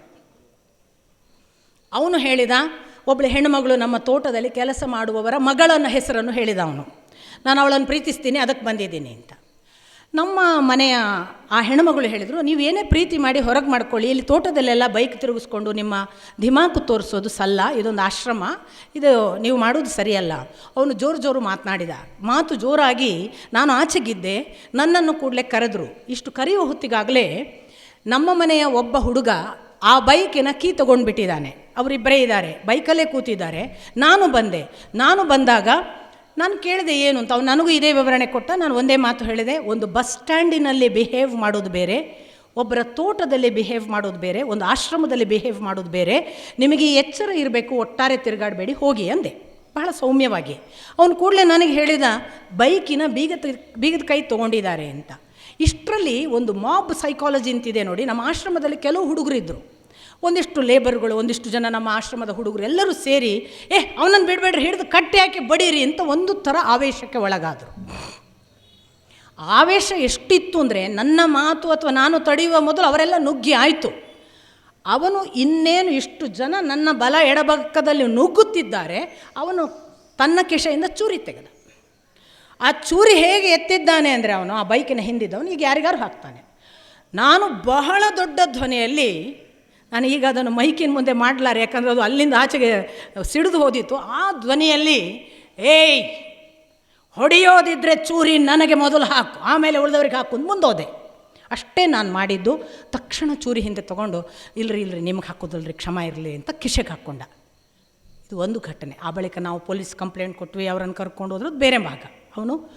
ಅವನು ತನ್ನ ಚೂರಿ ಹಾಕುವ ಎಲ್ಲ ಸಾಧ್ಯತೆಗಳು ಇದ್ದ ಒಂದು ಘಟನೆ. ಇನ್ನೊಂದು, ತಮಿಳುನಾಡಿನಿಂದ ಬರ್ತಿದ್ದೇವೆ. ಪುಟ್ಟ ಮಕ್ಕಳಿದ್ದಾರೆ ನಮ್ಮ ಜೊತೆಗೆ, 12 ಜನ, ಒಂದು ಟೆಂಪೋ ಟ್ರಾವೆಲರ್. ತಮಿಳುನಾಡಿನ ದಾರಿಯಿಂದ ನಾವು ಇನ್ನು ನಮ್ಮ ಬೆಂಗಳೂರಿನ ಗಡಿ ಪ್ರವೇಶ ಮಾಡಲಿಕ್ಕೆ ಇನ್ನೊಂದು 75 ಕಿಲೋಮೀಟರ್. ತಮಿಳುನಾಡಿನ ಒಂದು ಗಾಡಿಯ ಒಂದಿಷ್ಟು 4-5 ಜನ ಹುಡುಗರು, ಬಹಳ ದಡೂತಿ ಹುಡುಗರು, ನಮ್ಮ ಗಾಡಿಗೆ ಯಾಕೋ ಅಡ್ಡ ಬರ್ತಾರೆ, ಏನೇನೋ ಸನ್ನೆಗಳನ್ನು ಮಾಡ್ತಾರೆ. ನಮ್ಮ ಡ್ರೈವರ್ ಅವ್ರಿಗೆ ಏನು ಸನ್ನೆ ಮಾಡಿದ್ದಾನೆ ನಮಗೆ ಗೊತ್ತಿಲ್ಲ. ಜೋರು ನಡೀತಿದೆ. ನಮ್ಮ ಗಾಡಿಯ ಕನ್ನಡಿಗೆ ಎದುರಿನ ಗ್ಲಾಸಿಗೆ ವಾಟರ್ ಬಾಟ್ಲ್, ಪ್ಲಾಸ್ಟಿಕ್ ಬಾಟ್ಲನ್ನು ಬಿಸಾಡ್ತಾರೆ. ಏನಾಯಿತು ಕೇಳಿದರೆ ನಂಗೆ ಗೊತ್ತಿಲ್ಲ ಅಂತಾನೆ ಡ್ರೈವರ್. ನೀವು ನಿಲ್ಲಿಸಬೇಡಿ, ಮುಂದೆ ಹೋಗಿ ಅಂತ ನಾನು ಹೇಳ್ತಿದ್ದೇನೆ. ನಾವು ಮುಂದೆ ಕೂತಿದ್ದೇವೆ, ಇಮಿಡಿಯೇಟ್ ಡ್ರೈವರ್ನ ಹಿಂದೆ, ಮಕ್ಕಳನ್ನು ಹಿಂದೆ ಕಳಿಸಿದ್ದೇವೆ ತಕ್ಷಣ. ಇದ್ದಕ್ಕಿದ್ದ ಹಾಗೆ ಮಕ್ಕಳು ಹಿಂದೆ ಇರುವವರನ್ನು ನಾವು ಮುಂದೆ ಇರೋರನ್ನು ಹಿಂದೆ ಕಳಿಸಿ ನಾವು ಮುಂದೆ ಬಂದ ನಂತರ ನನ್ನ ಜೊತೆಗಿದ್ದ ಇನ್ನೊಂದಿಬ್ಬರು ಹುಡುಗರು ವೀಡಿಯೋ ಮಾಡ್ತಾ ಇದ್ದಾರೆ, ಅವ್ರು ಏನೇನು ಮಾಡ್ತಿದ್ದಾರೆ ಅದೆಲ್ಲ. ಒಂದು ಗಾಡಿ ನಮಗೆ ಬೇಕಾದಷ್ಟು ಪ್ರಯತ್ನ ಪಡ್ತು ನಮ್ಮನ್ನು ನಿಲ್ಲಿಸೋಕ್ಕೆ, ನಾವು ನಿಲ್ಲಿಸ್ಲಿಲ್ಲ, ಹೋಗು ಅಂತಿದ್ವಿ. ಅವರು ಒಬ್ರಿಗೊಬ್ರು ಕಮ್ಯುನಿಕೇಷನ್ ಮಾಡಿ ಇನ್ನೊಂದು ಗಾಡಿ ತರಿಸ್ಕೊಂಡ್ರು ಅಂತ ಕಾಣಿಸುತ್ತೆ. 2 ಗಾಡಿ ಬಂತು. ಹೇಗೆ ಬಂತು ಅಂದರೆ, ನಮ್ಮ ಟೆಂಪೋ ಟ್ರಾವೆಲರ್ಗೆ ಮಧ್ಯೆ ಜಾಗ ಆಗಬಾರ್ದು, ಹಾಗೆ ತಂದು ನಿಲ್ಲಿಸಿದರು. ನಾವು ನಿಲ್ಲಲೇಬೇಕಾಯಿತು. ನಿಂತಿದ್ದೇವೆ. ಡೋರ್ ಲಾಕ್ ಮಾಡು ಅಂತ ನಾನು ನನ್ನ ಜೊತೆಗಿರುವ ಒಬ್ಬ ಹುಡುಗನಿಗೆ ಹೇಳ್ತೇನೆ. ಅವನು ಪಟ್ನೆ ಆ ಡೋರ್ ಲಾಕ್ ಮಾಡ್ತಾನೆ. ನಿಮಗೆ ಗೊತ್ತು, ಟೆಂಪೋ ಟ್ರಾವೆಲರ್ಗೆ ಒಂದು ಮೇನ್ ಡೋರು, ಈ ಕಡೆ ಡ್ರೈವರ್ ಡೋರ್, 2 ಇರ್ತದೆ. ಆ ಲಾಕ್ ಮಾಡಿದ್ದೇವೆ, ಡ್ರೈವರು ಲಾಕ್ ಮಾಡಿದ್ದಾನೆ, ಗ್ಲಾಸ್ ಎಲ್ಲ ಹಾಕಿ ಉಂಟು, AC ಗಾಡಿ. ನಾವಿನ್ನು ಏನಾಗಿದೆ ಅಂತ ಊಹಿಸುವ ಮೊದಲು ಬಹಳ ದಡೂತಿಯಾದ 8-10 ಜನ ಹುಡುಗರು ಹೇಳಿದ್ರು. ಒಬ್ಬ ಈಚೆಗೆ ಇಳಿದ, ಬಾಗಿಲು ತೆಗಿಲಿಕ್ಕೆ ನೋಡಿದ, ಲಾಕ್, ಕಾಲು ಶೂಸ್ ಹಾಕಿದ ಬೂಟಿನ ಕಾಲಿನಿಂದ ಜೋರಾಗಿ ಒದ್ದ. ಬಾಗಿಲು ಕಿತ್ತುಕೊಂಡು ಓಪನ್ ಆಯಿತು. ಅದು ಎಂಥ ಫೋರ್ಸ್ ಇರ್ಬೋದು ನೋಡಿ. ತಕ್ಷಣ ಅವನು ಮೇಲಕ್ಕೆ ಬಂದು ಒಂದರೆ ಕ್ಷಣ ಇವನು ಏನು ಮಾಡ್ತಾನೆ ಅನ್ನೋದು ನೋಡೋದ್ರೊಳಗಾಗಿ ನಮ್ಮ ಡ್ರೈವರ್ನ ಹೊಟ್ಟೆಗೆ ಒದ್ದಾಯಿತು. ಇಷ್ಟು ಒದ್ದು ಅವನು ಕಾಲು ಹಿಂತಗೊಂಡಿದ್ದಾನೆ. ನಾನು ಟಕ್ಕ ಎದ್ದು ನಿಂತೆ. ಕೂತಿದ್ದವಳು, ನಾನು ಡ್ರೈವರ್ ಹಿಂದೆನೇ ಇದ್ದೆ, ಕೂತಿದ್ದವಳು ಎದ್ದು ನಿಂತೆ. ಅವನ ಭುಜದ ಮೇಲೆ ಕೈ ಇಟ್ಟೆ. ಯಾಕಪ್ಪ, ಏನಾಯಿತು? ಏನಾದರೂ ನಮ್ಮ ಕಡೆಯಿಂದ ತಪ್ಪಾಗಿದ್ರೆ ಸಾರಿ. ಏನಾಯಿತು? ಒಂದು ಮೇಲಿಂದ ಕೆಳಗೆ ನನ್ನನ್ನು ಹೀಗೆ ನೋಡಿದ, ಏನೂ ಹೇಳಲಿಲ್ಲ, ಟಕ ಇಳಿದು ಹೋದ. ಬಾಗಿಲು ಹಾಕಲಿಕ್ಕೆ ಸಾಧ್ಯ ಇಲ್ಲ, ಕಿತ್ಕೊಂಡಾಗಿದೆ. ಈಚೆ ಕಡೆಯಿಂದ ಇನ್ನೊಬ್ಬ ರೌಡಿ ಡ್ರೈವರ್ನ ಗ್ಲಾಸಿಗೆ ಬಂದು ಗುದ್ದಲಿಕ್ಕೆ ನೋಡ್ತಿದ್ದಾನೆ. ಅದು ಹೇಗೆ ಗುದ್ದಿದ ಅಂದರೆ, ಅವರೆಲ್ಲ ಎಕ್ಸ್ಪರ್ಟ್ ಕಾಣ್ತದೆ ಆ ಯುದ್ಧ ಮಾಡುವ ಆ ಥರದ ತರಬೇತಿಯವರು. ಕೈಯಿಂದ ಹೊಡೆದ ಫೋರ್ಸಿಗೆ ಗ್ಲಾಸ್ ಒಡೆದ ಗ್ಲಾಸಿನ ಸಹಿತ ಕೆನ್ನೆಗೆ ಗುದ್ದು ಬಿತ್ತು, ನಮ್ಮ ಡ್ರೈವರ್ನ ಕೆನ್ನೆಗೆ. ನಾನು ಇಮಿಡಿಯೇಟ್ ಡ್ರೈವರ್ನ ಸುತ್ತ ಹೀಗೆ ಅವನನ್ನು ಕವರ್ ಮಾಡಿ ಅವನಿಗೂ ಸಾರಿ ಅಂತ ಹೇಳ್ತಿದ್ದೇನೆ. ನನ್ನ ಕೈಗೆ ಕೂಡ ಗುದ್ದು ಹೊಡೆದಾಗೆಲ್ಲ ನಾನು ಕೈ ಕೊಟ್ಟು ತಡೆಯುತ್ತಿದ್ದೆ. ಇಷ್ಟಾಯಿತು. ಹೊರಡುವುದಕ್ಕೆ ನೀನು ಸಿದ್ಧ ಇದ್ದೀನಪ್ಪ, ನಿನ್ನ ಗಾಯಗಳೆಲ್ಲ ಆರಾಮಿದೆಯಾ, ಯಾಕೆಂದರೆ ಈ ಕಡೆ ಗುದ್ದಿ ಹೊಡೆದು ಹೋದವ ನಾನು ಸಾರಿ ಕೇಳಿದ ಮೇಲೆ ಈಚೆ ಕೆಳಗೆ ಬಂದು ಆಚೆ ಕಡೆಯವನನ್ನು ಆಚೆಗೆ ಕರ್ಕೊಂಡೋಗಿ ನೀವು ಹೊರಡಿ ಮೇಡಮ್ ಅಂದ. ನಾನು ಡ್ರೈವರಿಗೆ ಹೇಳಿದೆ, ಹೊರಡೋಕ್ಕೆ ನೀನು ಸಿದ್ಧನಿದ್ಯಾ, ಇಲ್ಲಾಂದರೆ ನಮ್ಮ ಹುಡುಗರು ಯಾರೋ ಡ್ರೈವಿಂಗ್ ಸೀಟಲ್ಲಿ ಕೂತ್ಕೋತಾರೆ, ನೀ ಈಚೆ ಬಾ. ಅವ ಹೇಳಿದ ಕೀ ತೆಗೆದಿದ್ದಾರೆ. ನಾನು ಕೂಡಲೇ ಗಾಡಿಯಿಂದ ಕೆಳಗೆ ಇಳಿದೆ. ರೋಡಿನಲ್ಲಿ 10 ಹುಡುಗರು ಇದ್ದಾರೆ. ನಾನು ಕೆಳಗೆ ಇಳಿದ ಕೂಡಲೇ ಸಾರಿ ಅಂತ ನಾನು ಯಾರನ್ನು ಭುಜದ ಮೇಲೆ ಕೈ ಇಟ್ಟು ಹೇಳಿದ್ನಲ್ಲ, ಅವನು ಕೂಡಲೇ ಎದುರಿಗೆ ಬಂದ. ಯಾಕೆ ಮೇಡಮ್ ಇಳಿದ್ರಿ, ಯಾಕೆ, ಹೋಗಿ ಅಂದ. ನಾನು ಅವನಿಗೆ ಹೇಳಿದೆ, ಕೀ ತೊಗೊಂಡಿದ್ದಾರಪ್ಪ, ಕೀ ಕೊಟ್ಟರೆ ಹೋಗ್ತೀವಿ. ಕೂಡಲೇ ಅವನು ಆ 9 ಹುಡುಗರಿಗೆ ತಮಿಳು ಭಾಷೆಯಲ್ಲಿ ಎಲ್ಲಿದೆ ಕೀ ಕೊಡಿ ಅಂತ ಜೋರು ಮಾಡಿದ. ನಮಗೆ ಕೀ ಕೊಟ್ಟರು. ನಾನು ಮೇಲೆ ತೊಗೊಂಡು ಬಂದು ಕೀ ಕೊಟ್ಟು ನಾವು ನಿಧಾನಕ್ಕೆ ಬಂದು ಮತ್ತೆ ಬೆಂಗಳೂರು ತಲುಪಿದೆವು. ನಾನು ನಿಮಗೆ ಹೇಳಲಿಕ್ಕಿರೋದು, ನನ್ನ ಜೊತೆಗೆ ಇದ್ದ ಪುಟ್ಟ ಹುಡುಗ ಅಥರ್ವ, ಆಗ ಅವನಿಗೆ 4 ವರ್ಷ. ಅವನು ಇಡೀ ಟೂರ್ ಎಂಜಾಯ್ ಮಾಡಿದ್ದ. ಅವನಿಗೆಂದೂ ಖುಷಿ ಇರುವ ಹುಡುಗ. ಅವನು ಅವತ್ತು ಆ ಘಟನೆ ಆಗಿ 2 ಕಿಲೋಮೀಟ್ರ್ ಹೋಗಿದ್ದೇವೆ, ವಾಂತಿ ಮಾಡ್ಕೊಂಡಿದ್ದಾನೆ, ಭಯಕ್ಕೆ ಕಾಣಿಸುತ್ತೆ. ಆ ರಾತ್ರಿ ಅವನು ಅಮ್ಮನೊಟ್ಟಿಗೆ ಮಲಗಲಿಲ್ಲ, ನನ್ನೊಟ್ಟಿಗೆ ಮಲಗಿದ್ದಾನೆ. ಅವ ರಾತ್ರಿ ಮಲಗುವಾಗ ನನ್ನ ಹತ್ರ ಕೇಳ್ತಾನೆ, ತೋಟದಲ್ಲಿ ಆದ ಘಟನೆಯೂ ನೋಡಿದ್ದಾನೆ ಅವನು, ಕಲ್ಲಹಳ್ಳಿಯ ತೋಟದಲ್ಲಿ ಚೂರಿ ಹಾಕಿದ ಘಟನೆಯೂ ನೋಡಿದ್ದಾನೆ, ಇದನ್ನು ನೋಡಿದ್ದಾನೆ. ಅವ ಕೇಳ್ತಾನೆ, ಆವತ್ತು ಅಲ್ಲಿ ಚೂರಿ ಹಾಕ್ಲಿಕ್ಕೆ ಬಂದಾಗ ಹಂಗೆ ಮಾಡಿದ್ದಿ, ಇವತ್ತಿಲ್ಲಿ ಒದಿಲಿಕ್ಕೆ ಮಾಡಿದಾಗ ಹಿಂಗೆ ಮಾಡಿದ್ದಿ ಯಾಕೆ ಅಂತ. ನಮ್ಮ ಕ್ಷೇತ್ರದಲ್ಲಿ ನಾವು ಬಲಿಷ್ಠರಾಗಬೇಕು, ನಮ್ಮದಲ್ಲದ ಕ್ಷೇತ್ರದಲ್ಲಿ ನಾವು ದುರ್ಬಲರಾಗಿ ಪ್ರೇಮ ತೋರಿಸಬೇಕು. ಎರಡನ್ನೂ ಮಾಡಿದರೆ ನಮಗೆ ಸದಾ ವಿಜಯ. ಇದನ್ನು ಶ್ರೀಕೃಷ್ಣ, ರಾಮ ಎಲ್ಲರೂ ತೋರಿಸಿ ಹೋಗಿದ್ದಾರೆ. ಅಂಥದ್ದೊಂದು ಧೀಶಕ್ತಿ ನಿಮಗೆ ಗೊತ್ತಿರಲಿ. ನೀವು ಎದ್ದು ನಿಂತರೆ ಯಾರೂ ಏನೂ ಮಾಡೋದಿಲ್ಲ. ಯಾಕೆ ಗೊತ್ತಾ? ಹೆಣ್ಣಿಗಿರುವ ತಾಯ್ತನ ಮತ್ತು ಪ್ರೀತಿ ಅದು ಯಾರನ್ನಾದರೂ ಕರಗಿಸ್ತದೆ. ಆ ತಾಯ್ತನ ಎಚ್ಚರ ಆಗಬೇಕು ಅಷ್ಟೇ. ನೀವು ಬರೇ ಹೆಣ್ಣಾದರೆ ಆಗಲಿಕ್ಕಿಲ್ಲ. ಆ ತಾಯ್ತನ ಅದು ಮಹಿಳೆಯ ಪರಂಪರೆ, ಅದು ಭಾರತದ ಹೆಣ್ಣಿನ ಪರಂಪರೆ, ಅದು ಸ್ತ್ರೀತನದ ಪರಂಪರೆ. ಪ್ರೀತಿ ಒಂದಿದ್ದರೆ ಯಾರನ್ನೂ ಗೆಲ್ಲಬಹುದು ಅಂತ ತೋರಿಸಲಿಕ್ಕೆ ಇನ್ನೊಬ್ಬ ಪ್ರತಿನಿಧಿ ಇಲ್ಲ, ಅದು ಹೆಣ್ಣು ಮಾತ್ರ. ಆ ಹೆಣ್ಣಿಗೆ ಯಾವ ಥರದ ರಕ್ಷಣೆ ಕೊಡಬೇಕು ಅನ್ನುವುದನ್ನು ತೋರಿಸಿದ್ದು ಹನುಮಂತ. ಆ ಹೆಣ್ಣಿಗೆ ರಕ್ಷಣೆ ಕೊಡುವುದಕ್ಕಾಗಿ ನೀವು 6 ಪ್ಯಾಕೋ ಮತ್ತೊಂದು ಮಾಡುವುದನ್ನು ಬಿಟ್ಟು ಹೆಣ್ಣನ್ನು 16 ಇಂಚು ಇರಬೇಕು, ನಾವು ಈಗ 6 ಪ್ಯಾಕ್ ಆಗ್ತೇವೆ ಅಂತ ಹೇಳುವ ಗಂಡಸರು, ಆ 6 ಪ್ಯಾಕಿನ ಗಂಡಸನ್ನು ಮದುವೆ ಆಗಬೇಕು ಅಂತ 16 ಇಂಚು ಕಾಯ್ದುಕೊಳ್ಳುವ ಹೆಣ್ಣು ಮಕ್ಕಳು ಇನ್ನೊಮ್ಮೆ ಬೌದ್ಧಿಕವಾಗಿ ಪುರುಷನೆಂದರೆ ಯಾರು, ಸ್ತ್ರೀ ಅಂದರೆ ಯಾರು, ಯಾರು ಯಾರನ್ನು ರಕ್ಷಿಸಲಿಕ್ಕಿದೆ, ಯಾರು ಯಾರಿಗೆ ಸರೆಂಡರ್ ಆಗಬೇಕು, ಯಾರು ಯಾರನ್ನು ಬೆಳೆಸಲಿಕ್ಕೆ ಬಂದವರು, ಯಾರು ಯಾರನ್ನು ಕಾಯುವವರು ಅನ್ನುವ ಆತ್ಮವಿಮರ್ಶೆ ಮಾಡಿಕೊಳ್ಳಬೇಕು. ಸುಮ್ಮನೆ ಗಂಡಿಗೆ ಒಂದು ಪದಾರ್ಥವಾಗಿ ಹೆಣ್ಣು ಹೋಗುವುದಲ್ಲ, ಗಂಡಿನ ಪದಾರ್ಥವಾಗುವುದು ಹೆಣ್ಣಿನ ಅವಶ್ಯಕತೆಯೂ ಅಲ್ಲ. ಗಂಡನ್ನು ಉದ್ಧರಿಸಲಿಕ್ಕೆ ಬಂದ ಹೆಣ್ಣು ತಾನಿರಬೇಕಾದ ಅರಿವನ್ನು, ಎಚ್ಚರವನ್ನು ತಾನು ಕಂಡುಕೊಂಡರೆ ಅದರ ಆತ್ಯಂತಿಕ ಅವಸ್ಥೆಯ ಎತ್ತರ ಅದು ಭಾರತದ ನಿಜವಾದ ಹೆಣ್ಣು. ಅದಲ್ಲದೆ ಹೋದರೆ ಇವತ್ತು ನಾವು ನೋಡ್ತಿರುವ ಸಾಮಾನ್ಯ ಕನಿಷ್ಠ ದೇಹ ಅವಸ್ಥೆಯನ್ನೇ ಹೆಣ್ಣು ಅಂತ ಭಾವಿಸಿದ ತುಂಬ ಬೇಸರ ಉಂಟು ಮಾಡುವಂತಹ ಯಾವುದೋ ಹೆಣ್ಣು ಮಕ್ಕಳು ಇವತ್ತು ಸಾಯ್ತಾರಲ್ಲ, ಅದೆಲ್ಲ ಸಂಭವಿಸಿ ಬಿಡ್ತದೆ. ಹೆಣ್ಣು ಸಾಯುವುದರ ಹಿಂದೆ ಗಂಡು ಮಾತ್ರ ಇಲ್ಲ, ಹೆಣ್ಣಿನ ದೌರ್ಬಲ್ಯ ಇದೆ. 6 ಪ್ಯಾಕ್ ಮಾಡುವ ಗಂಡಸರಿಗೆ ಕರಾಟೆ ಕಲಿಯುವ ಹೆಣ್ಣು ಮಕ್ಕಳು ಯಾಕೆ ಹುಟ್ಟಲಿಲ್ಲ ಅಂತ ಯೋಚನೆ ಮಾಡಬೇಕು. ಒಂದು ಆತ್ಮರಕ್ಷಣೆಯ ಶಕ್ತಿ ಒಳಗೆ ಮೊದಲೇ ಇದೆ ತಾಯಿಗೆ. ಅದಕ್ಕೆ ಬೇಕಾದಂತಹ ಪೂರಕವಾದ ಹೊರಗಿನ ಒಂದು ವಿದ್ಯೆಯನ್ನು ಕಲಿತುಕೊಂಡರೆ ಹೆಣ್ಣು ಇವತ್ತು ಆ ಅವಶ್ಯಕತೆ ಇದೆ. ಹೆಣ್ಣಿಗೆ ಅಂಥ ಅವಶ್ಯಕತೆ ಇದೆ. ಇಲ್ಲದಿದ್ದರೆ ಯಾರೋ ಫ್ರಿಜ್ಜಿನಲ್ಲಿ ಕತ್ತರಿಸಿ ಹಾಕ್ತಾರೆ, ಇಲ್ಲದಿದ್ದರೆ ಯಾರೋ ಬಂದು ಹಗಲು ಹೊತ್ತಿನಲ್ಲಿ ಕಾಲೇಜಿನಲ್ಲಿ ಪಾಠ ಮಾಡುವ ಹುಡುಗಿಯನ್ನು ಅಲ್ಲೇ ಬರ್ಬರ ಹತ್ಯೆ ಮಾಡ್ತಾರೆ.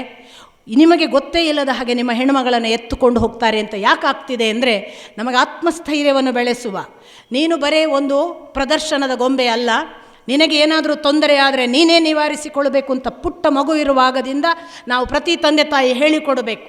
ನಿನ್ನ ರಕ್ಷಣೆ ನಿನ್ನ ಹೊಣೆ, ನಿನ್ನನ್ನು ಯಾರೂ ರಕ್ಷಿಸುವುದಿಲ್ಲ, ಎದ್ದು ನಿಲ್ಲು, ಸ್ಥಿರವಾಗು, ದೃಢವಾಗು, ಅದಕ್ಕೆ ಬೇಕಾದ ದೈಹಿಕ ಶಕ್ತಿಯನ್ನು ನಾವು ಪೂರೈಸ್ತೇವೆ ಅಂತ ಹೇಳಿ ಅವಳಿಗೆ ಬೇಕಾದ ವಿದ್ಯೆಯನ್ನು ಕಲಿಸಿಕೊಡಬೇಕು.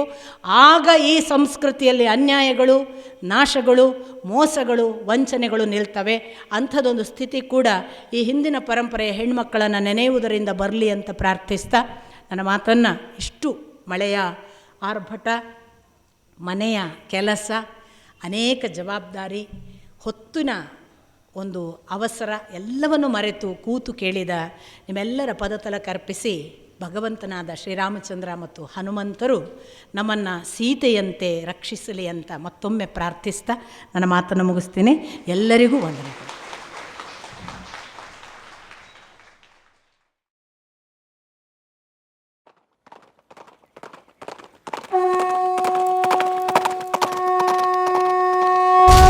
ಸಾರಥಿ ಸತ್ಯಂ ಪರಂ ಧೀಮಹಿ.